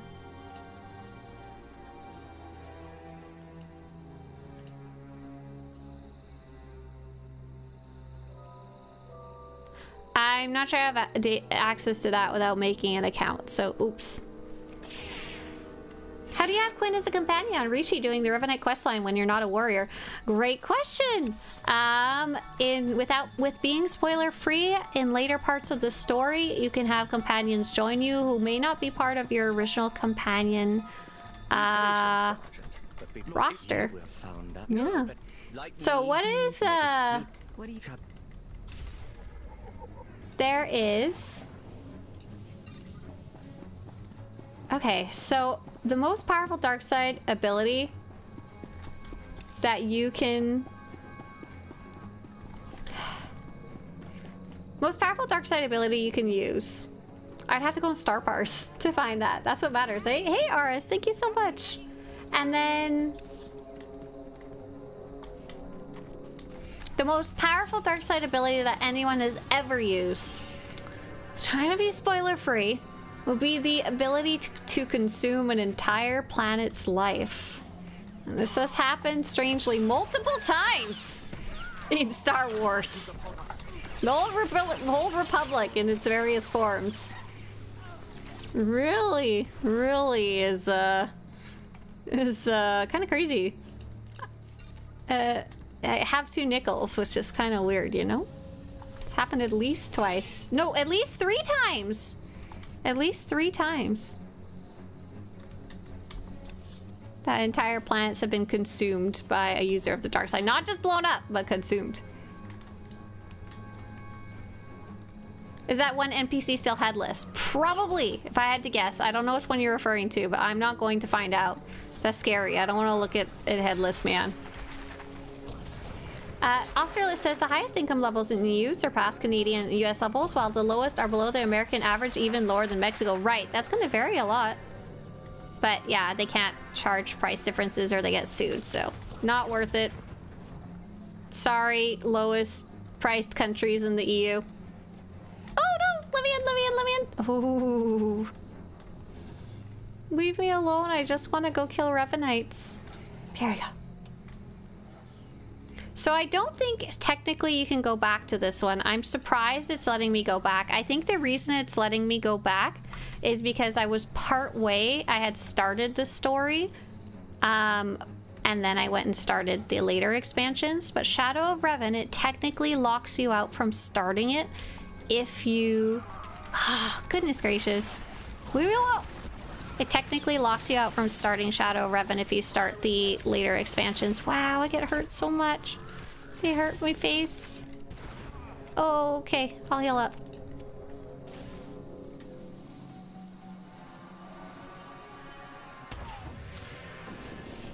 What's the name of the mount you're using? Oh, good question. What do I have right now? Oh, this is a retired one. Oh my gosh, this is one of the few mounts in the game that, yeah, is like super retired. You cannot get it, I don't think. Let's put it in the light real fast. So this is... Nope, that was not the light. Here's the light. This is the Victor's Trailblazer. It was part of the Dark vs. Light event. Not what's going on right now. Dark vs. Light event. That was way back in like 2017 or something like that. Can anyone think of any really powerful ones apart from consuming an entire planet? What? I'm just jumping through the cutscenes right here. My goal right now is actually to earn specific sets of armor. Earn specific sets of armor. Force walk. Okay, so what is force walking? Oh, hey, Jane. Hi. Hi. Thank you so much. Bestie, you got a lot of share. You got a lot of share in that mind of yours. Force walking, I remember that's from the Sith Inquisitor story, right? Like I said, that's the one I played the most. I don't remember what it is. Do you take this train? Ah, thank you, Winter.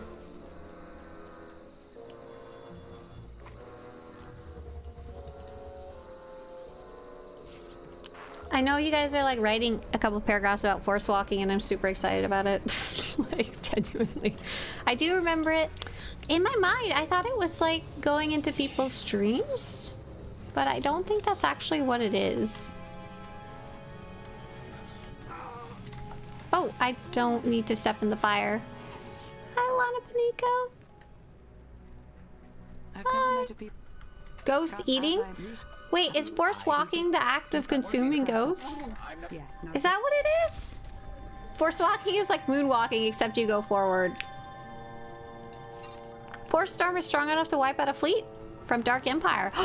like the lightning, except an entire fleet's worth. Oh yeah, there's a lot of like general force abilities that if you just ramp them up to 1,000, you know, like if you,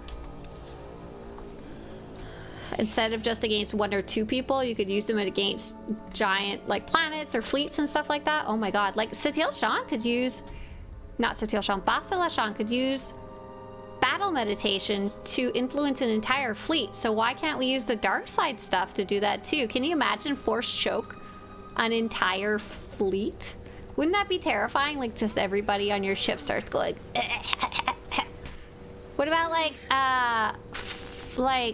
some of the sorcerer abilities, like the madness that spreads? That would be crazy. Like the yellow ability, I always forget what it's called. That would be scary. Like just all over an entire like planet, like a contagion or something. Oh, force walking is what it's called to eat the ghosts. Okay, my bad. Got it. I understood. That's not. Is that super powerful? What if you ate the ghosts of an entire planet?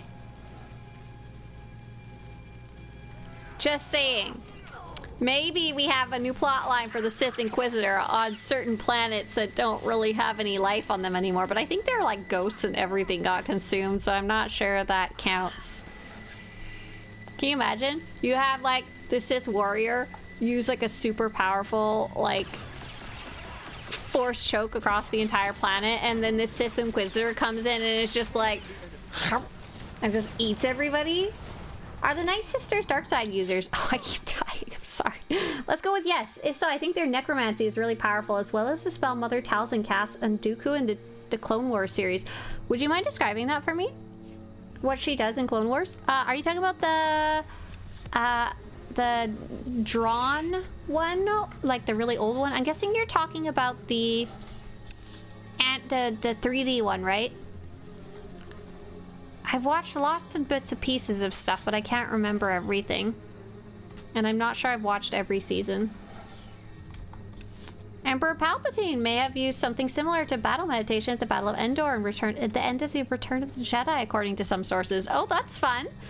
Dark side battle meditation.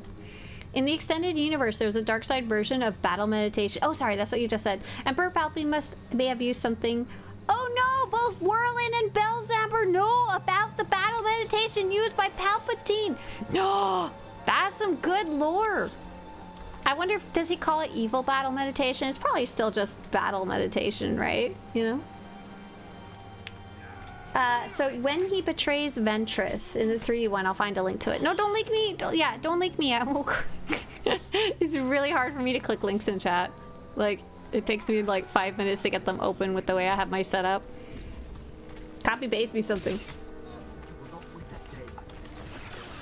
Or I'm gonna die again. Dark Nihilist has consumed a planet. Hey, that was my answer. That's the strongest dark side power that I can think of, is consuming a planet. I played the West End game Star Wars game, and it was a power introduced at in the Dark Empire source book. Oh, cool. So it is kind of an obscure piece of knowledge. Evil battle meditation. Got it. Got it. Got it.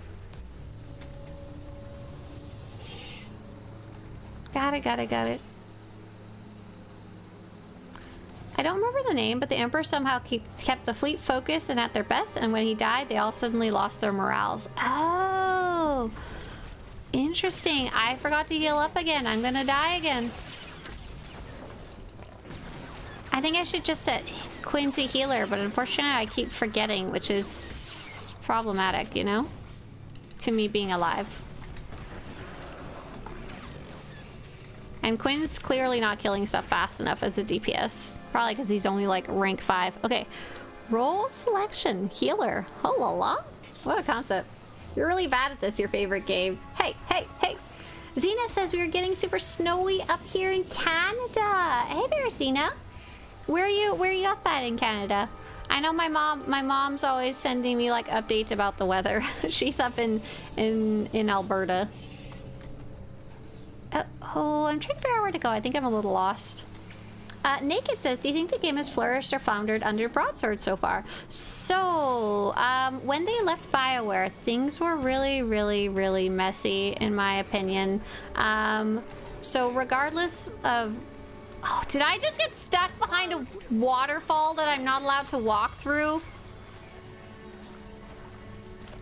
I sure did, and if I stuck, it's gonna put me all the way back at the beginning again. Oh, I am angry. Get a Quinn. Oh, I can attack. I can at least attack. Hang on.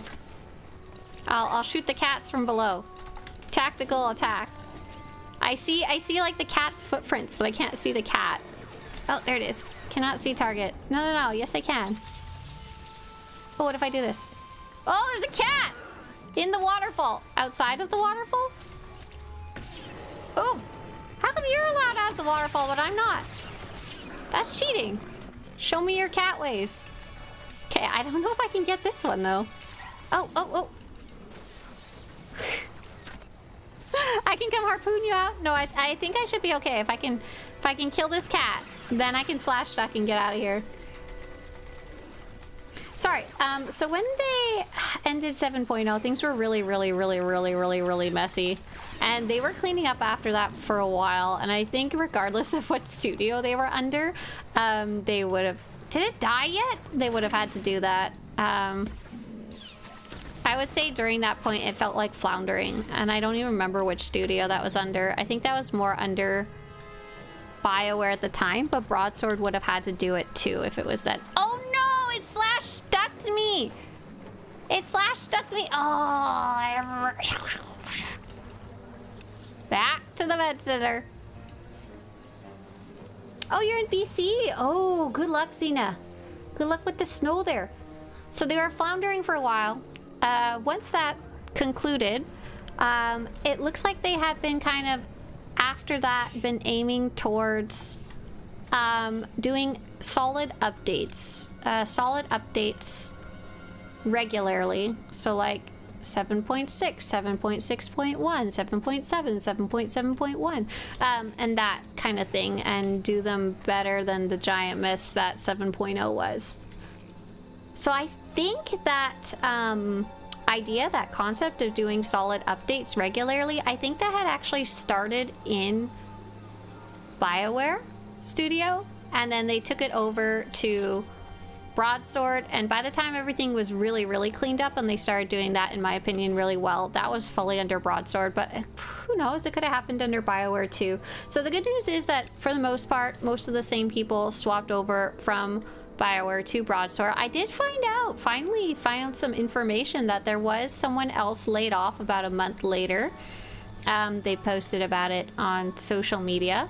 It was something to do with like the stats balancing team, but we also know, I believe one of the other stat balancing people also no longer worked there, and the balancing stuff going on during 7.0 was really messy. So I'm not really sure exactly the full story around that, but yeah. Mostly the same people moving over from SWTOR BioWare to SWTOR Broadsword, all of the same leadership as far as I can tell. So with that information of them kind of like moving from BioWare to Broadsword and those changes already kind of happening, I'm really happy with the last couple of updates. Would they have come from BioWare too? Probably.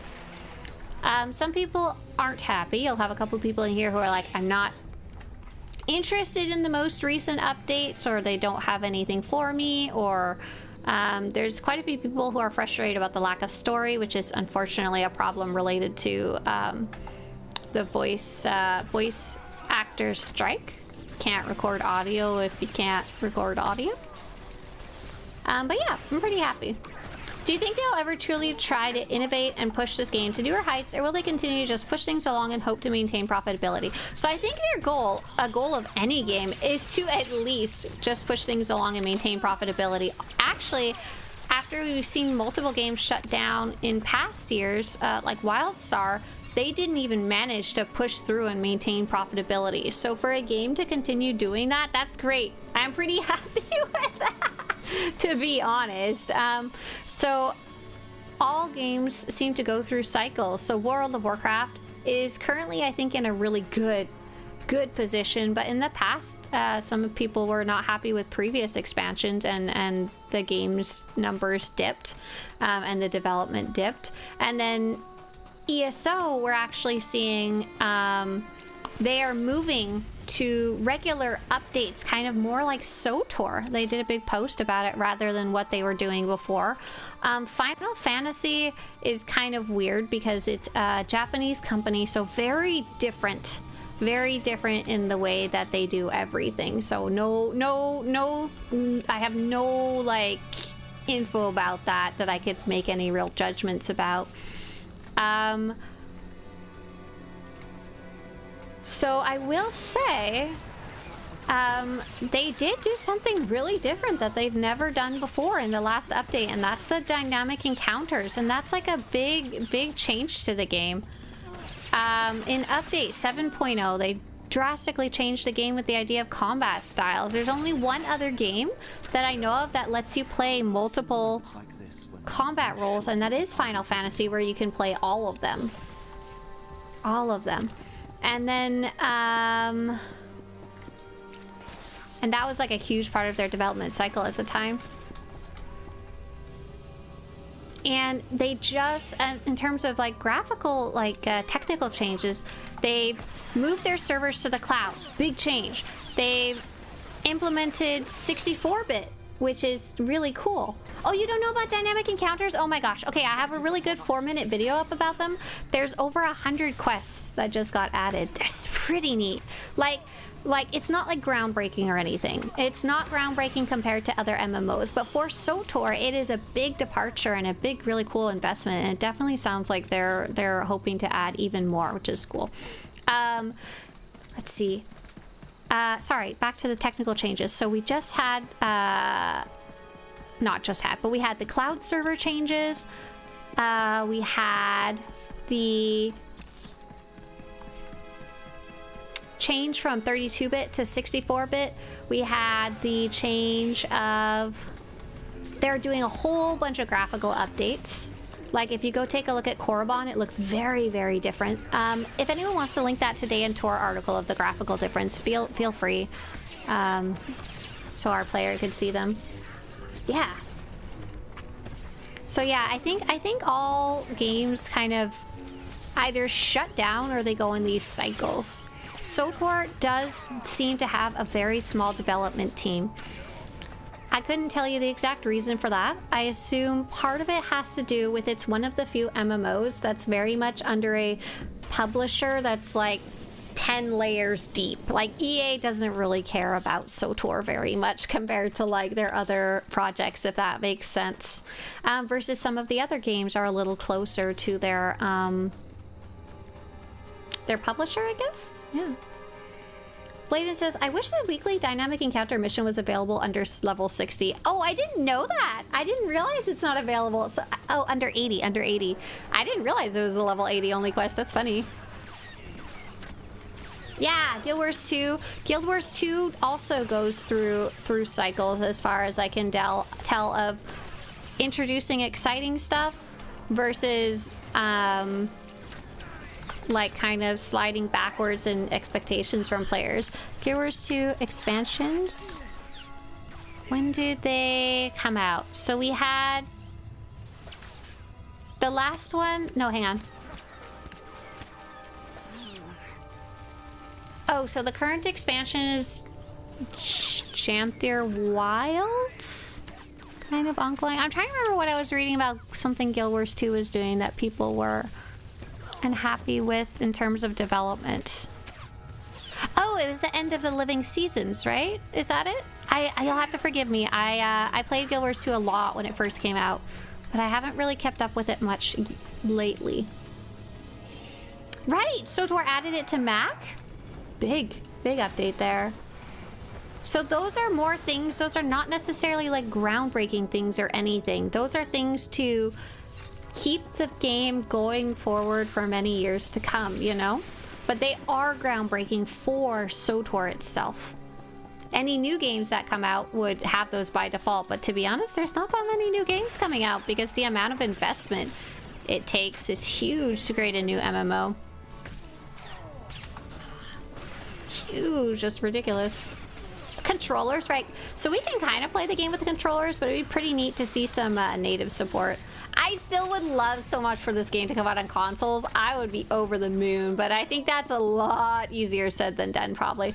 So Naked, I hope that answers your question. So is it floundering or flourishing? Neither, I would say, and I'm very happy about that, actually, because before I did feel it was floundering, and I do feel it's very steady now with cool updates and stuff for me to look forward to, both as a player and a content creator, because I play a little bit of everything, to be very clear, in the game.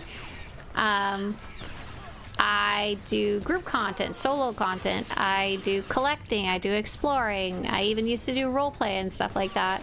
So it's not like I'm waiting for only the next GSF update. And then do I think they will be, what was the other question? Is something about, do you think they will ever do something highly innovative?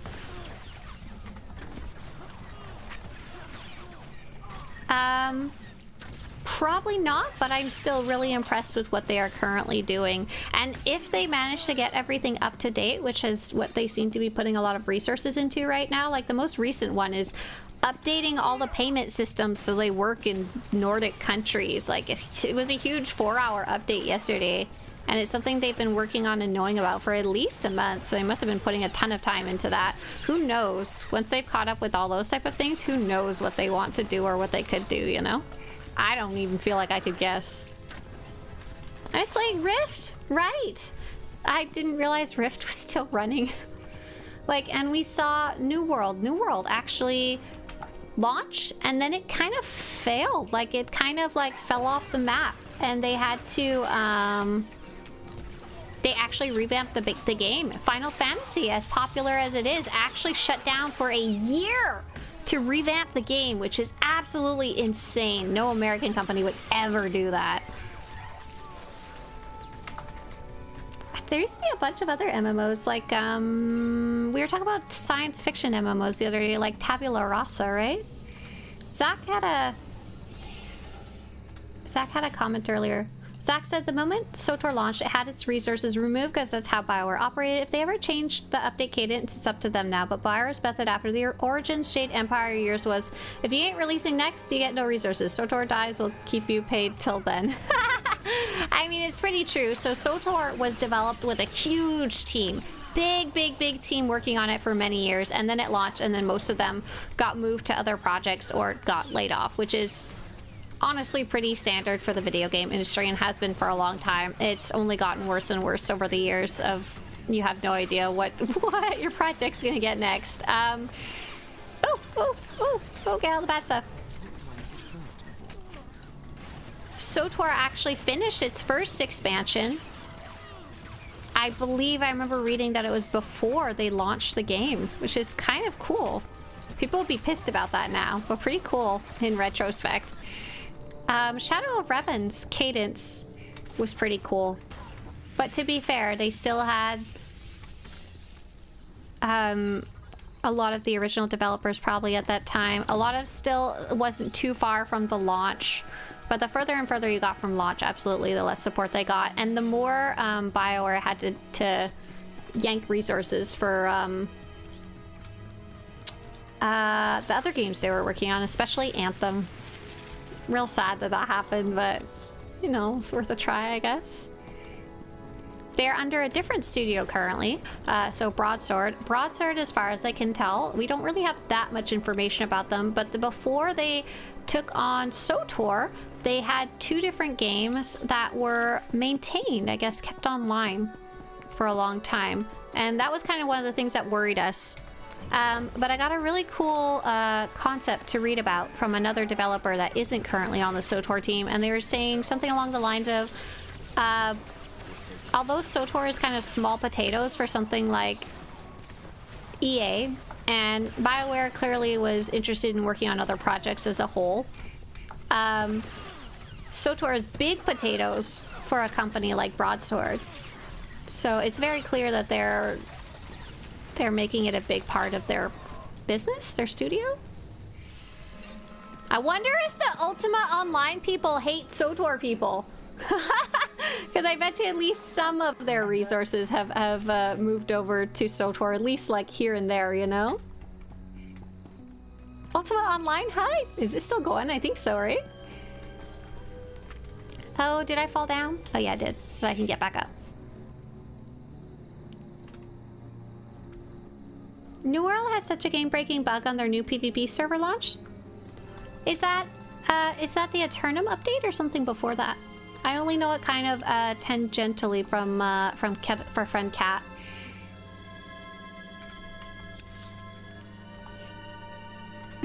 Sax says the Ultima Online resources are one of those drinky birds that tap the server maintenance button weekly. Hey, SWTOR could use one of those. Don't knock until you tried it. Hey there, Kalo. Hi. We're talking about other MMOs and their development cycles right now. New World always has the same breaking bug. That's okay. SWTOR always has a game breaking bug too. It is inevitable. I played World of Warcraft, the biggest MMO that has the largest team working on it, and they just released new content and it was broken. We couldn't even go in the caves to fight the enemies of the new stuff and progress the quests. I was like, if even they can't get their mess together, how is anybody else supposed to be able to? Ah, Grievous says Shadow of Revan is my favorite expansion as it currently helps other people to understand how Revan connects to the Knights of the Old Republic games. Yeah, I love the topic of the Shadow of Revan expansion. It's about Revan. Spoilers. Zach, whatever, it was on Siren Island. Siren Island, remember? You guys were like real cranky about it too. It took them like a week to fix it. I don't know what it's called because I myself did not care. Right. Right. I'm new to SWTOR. Played when it first came out, but I was clueless. Finally got around to picking it up again, and I'm hooked. Oh, hello. Hello, Robogus. Welcome back to the game.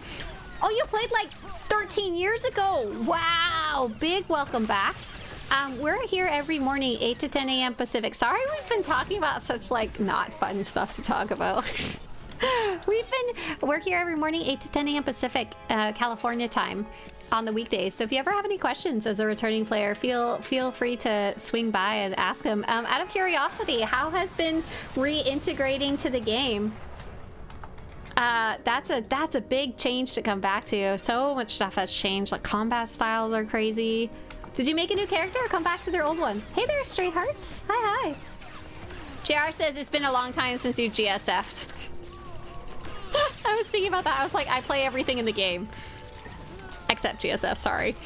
I did play GSF though. If something new for GSF came out, I think I would make a point of at least trying it for my own interests, you know?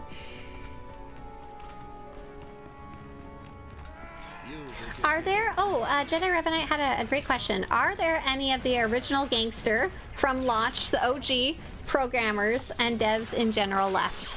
Okay, so it's been 13 years, which is literally a century in game development time. I think the answer is no. However, that's not too surprising because especially closer to the launch of the game and then less and less as you go out, developer resources were BioWare. You are a BioWare developer rather than specifically a SWTOR developer, I think. So I think they were a lot more likely to shuffle people around as they needed them. Do you have the 1,000 matches title from GSF? No, do you? Admiral Zach salutes. I don't think I could do that, I'm sorry. Pretty sure GSF is the redacted thing they're bringing next GS season that you haven't played in a long time. Oh my gosh! Maybe that statement was directly referring to me. I still think my idea of it being space battles has got to be correct. Not space battles, space ship, the singles. Oh my god, it's Revan! Don't look at him! Spoiler free! I will tell you, in the Shadow of Revan expansion, you talk to a hologram of Revan. It is that. If that's a spoiler to you, I'm so sorry. Zach says, hey, I don't have it either. I have 700 to 800 and burned out. Oh, I thought you had it and were making fun of me. Oh my gosh. So what am I working on for projects right now for SWTOR? I saw someone say like a month ago, like someone on Reddit was asking about content creators and YouTube and channels to check out, and obviously everyone was saying, oh, there's Swtorista, and I was like, but I don't make a lot of videos right now. And someone else said even Swtorista hasn't been posting a lot of videos because I've been focusing on the website, but I really want to get back to videos. I really do. But right now my current obsession project is the Armor website, and oh my god, you guys, I want to launch it next week. I'm almost ready. I'm like 90. I'm at 98%. No, I'm at 99% if you include everything. I'm waiting for a spreadsheet. Spreadsheet man. Zach, how is the progress of the spreadsheet? I'm trying to keep myself occupied while it's getting done, but that's the last part, and I'm so excited. I'm so excited. Oh, sheet. Right. I'm so excited to launch it. I was hoping I could launch it Monday, but I don't think that's going to be the case. But hopefully sometime next week we're going to have a special exciting stream where we debut the whole thing to everybody and have a whole event and have giveaways and we're going to have fashion show, and oh, I'm so excited. Will you do another SWTOR fashion showcase?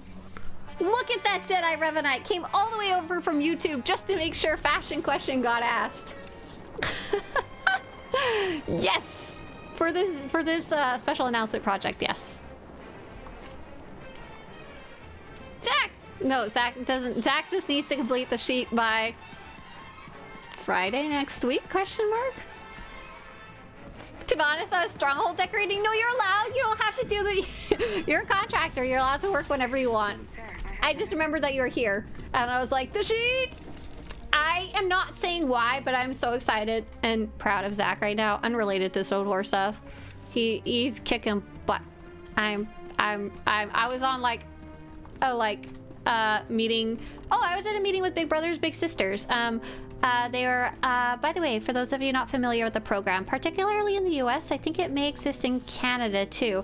The program's called Big Brothers Big Sisters, and it's a volunteer program. And the idea is that it's a mentor-mentee program. And the idea is that, I'll just say the idea is that 5 more times until I spit it out, they pair you up with a younger person, somewhere between the ages of like 6 to like, it could be up to like 18, depends on you can write about your preferences and stuff.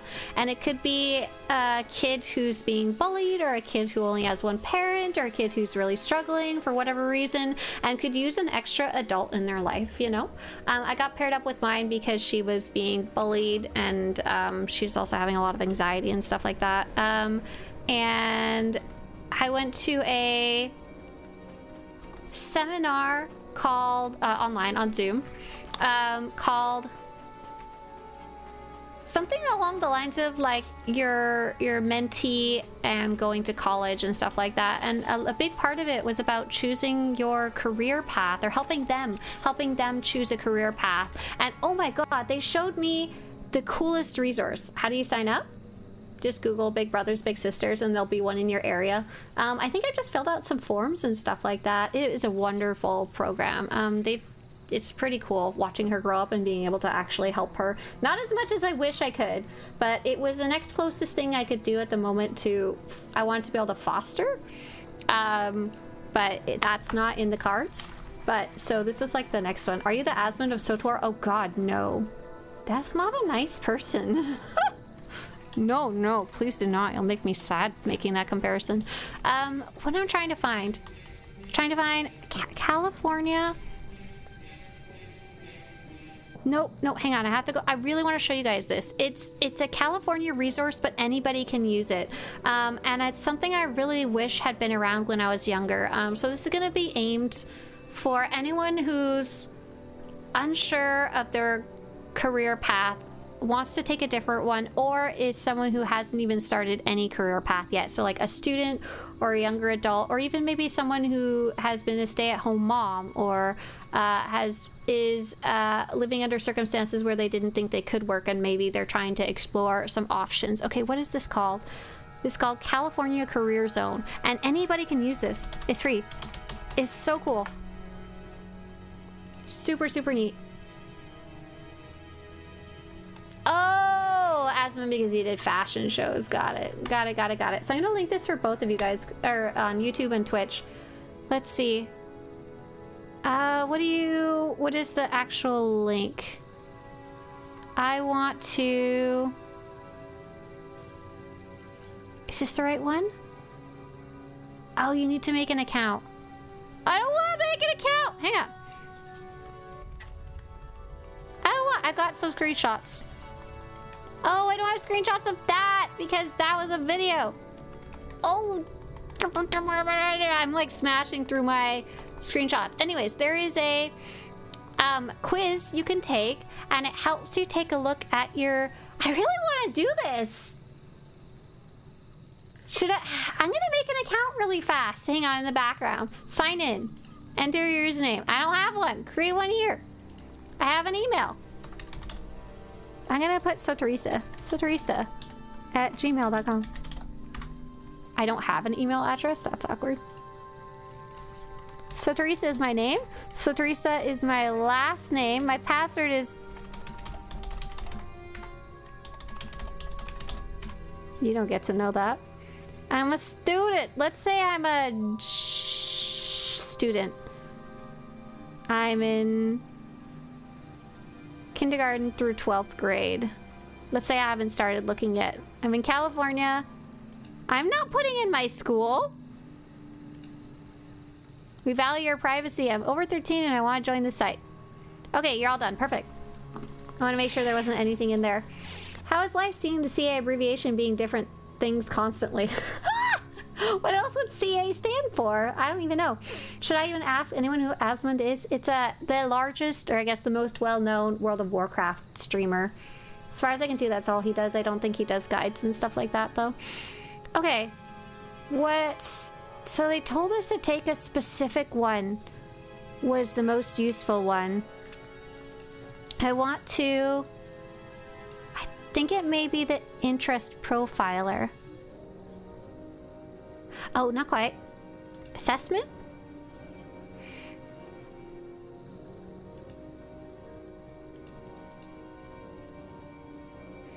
Okay, that's the really fast one.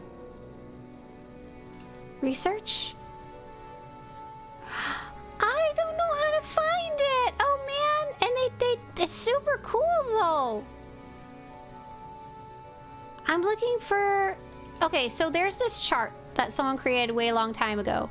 And the idea is that you'll fall into some of these categories: realistic, like making stuff with your hands; artistic, investigative, like solving problems; enterprising, like going out to people; conventional, like filling out spreadsheets; social, interacting with other people. And this is the really fast version, so you can actually rate yourself. Like, I had a really hard time with this and it was impossible for me, but most people seem to be able to rate themselves. But there's a list of questions that help you. Oh, here we go. Okay. Sorry. I got it. Okay, so you're gonna go to California Career Zone, make an account. I want to interest profiler. Activities interest profiler. I wish this was more obvious how to do this. And start a new one, and they suggested the 60 questions one. Super cool. So basically, the interest profiler has questions about work activities that some people do in their jobs. Read each question carefully and decide how you feel about doing each type of work.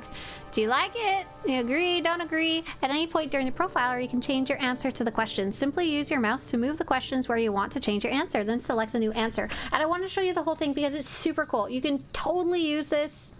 You can totally use this even if you're not in California. It just has data from California, which is why it's cool. It's not a Myers-Briggs garbage, because it has actual data to back it up. It is not like, which type of breakfast cereal are you? Okay, it's super cool, I promise. This is not a test. There are no right or wrong answers. Take as long as you want. So here's an example. Select the option that best reflects how I'd feel about performing the activity below. Build kitchen cabinets! My problem is that I fit very well into most of these categories, and that's why I became a content creator, because I get to literally do everything, whatever I want. What's the best stronghold? Wait, did you make this? No, I didn't make this. I wish I could make something like this. It's really well done. That's why I wanted to show it to you guys. which is the best stronghold? I love the Alderon one. I like the way the Copero one looks, but the hooks are still kind of weird. Lay brick or tile. I have done brick before. It's actually pretty okay.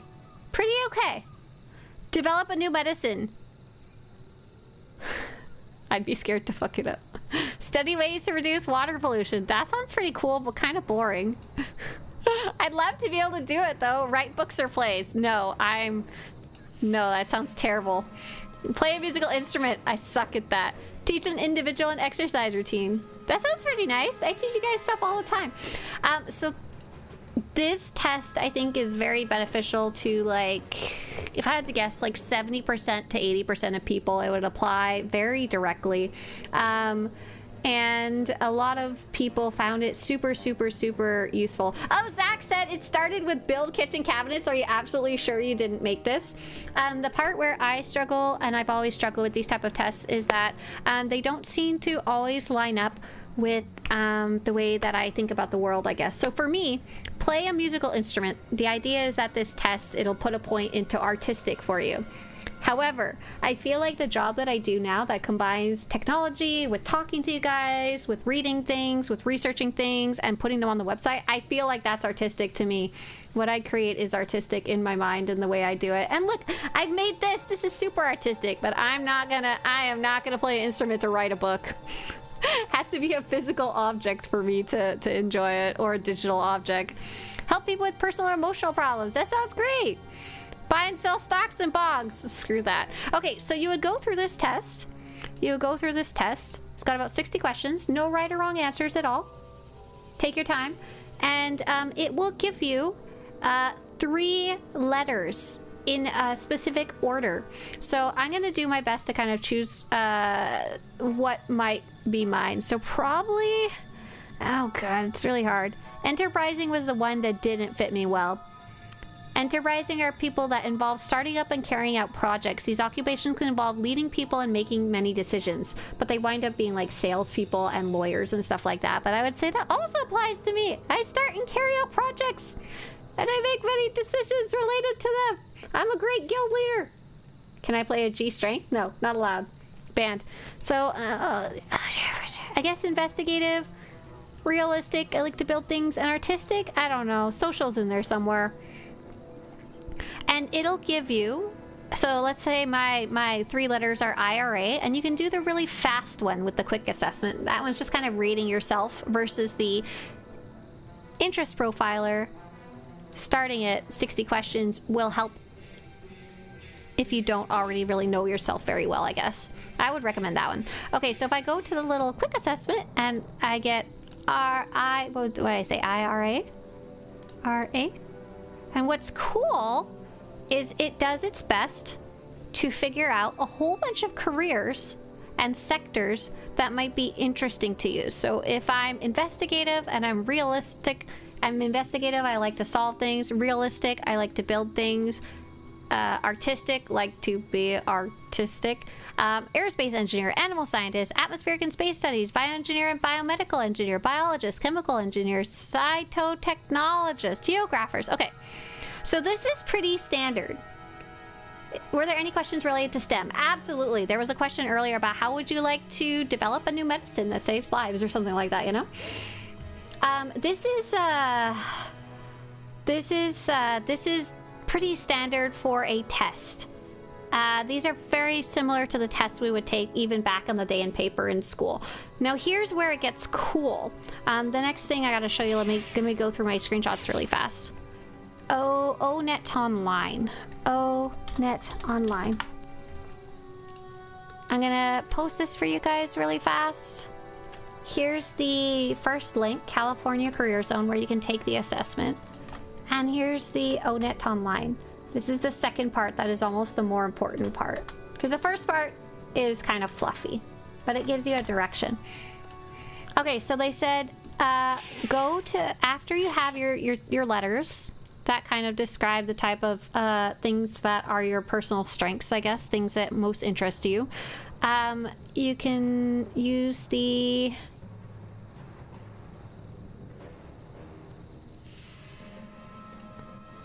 Oh no, this is the same task. Got it. Hang on. Find occupations.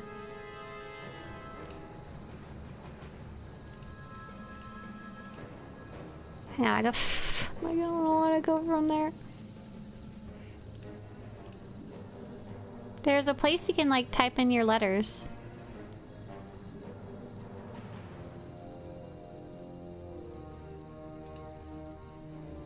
Oh, why? Hang on.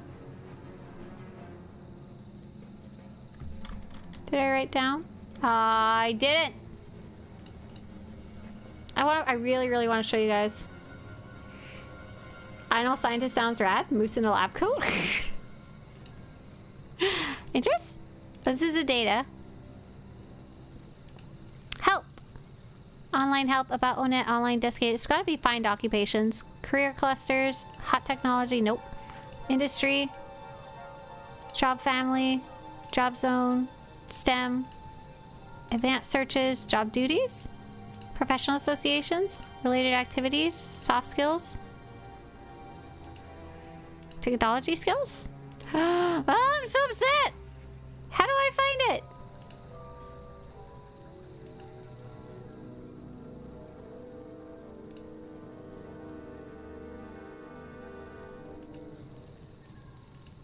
I feel like I'm going crazy. Okay, we already did this test. How do we skip to the end? Can I type IRA? No, that doesn't work.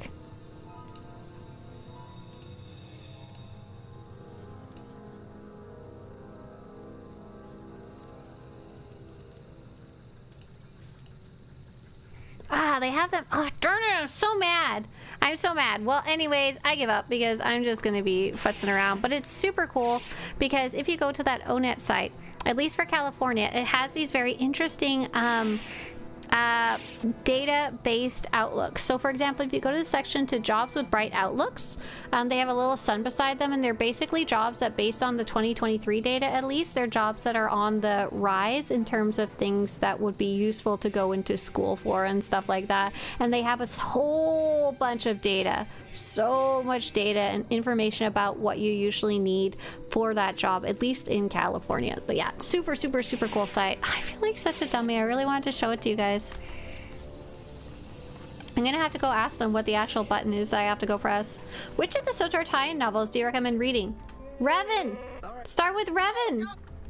Start with Revan! My favorite is the Old Republic comics about Zane Carrick. They're not the Old Republic game comics. They're literally the Knights of the Old Republic, and it's an entirely different storyline. Oh my god, look at my inventory. It's like completely full. We gotta find a vendor. It's stat. I don't even have a Revan in here. Hang on. Payment boxes. Crafting materials. Dun, dun, dun. Let's get a Revan out here. We need a little Revan friend. So what are we up to Monday? We should be running Monday morning operations. I can't see why not, right? Yeah. Manage your inventory. Did you just swear? Probably. What did I join into? Hey, Barb's Basement. I just learned about like the coolest thing. Barb's Basement. It's super neat. I volunteer for Big Brothers Big Sisters. Nice to see you. I found this California Career Zone thing. It allows you to take a little assessment that gives you a really good like idea of what you might be interested in. Especially if you're like a kid, or you're in high school, or you're in college and you're not really going a specific direction yet. Super, super, super neat. And I was trying to find a thing that then gives you really good information in California about jobs after that. From the Whoa! Sorry. I didn't need to scream. My next move, I guess, is what it's called. Oh, blah, oh, knit. Otherwise, just playing Star Wars: The Old Republic. As always.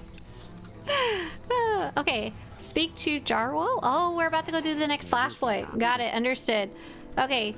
So one thing I learned about flashpoints is I shouldn't start them at the end of the stream. Where do I get 344 gear augments mods? Hey there, Robogus.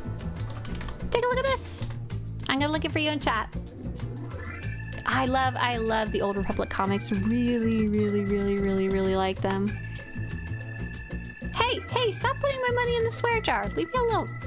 Let's go see who else is online in Star Wars: The Old Republic right now. Maybe someone we haven't met who has their camera on. There's Kitty Kisses, I see. What about Wolf's Girl Gaming? Have we met them before? I wish it had a little counter beside it so I knew if I'd ever met them before. Let's go see. Raid, Wolf's Girl Gaming. Bye guys, have a great day. Bye, see you later. See you Monday. Bye-bye. Hey dog lover.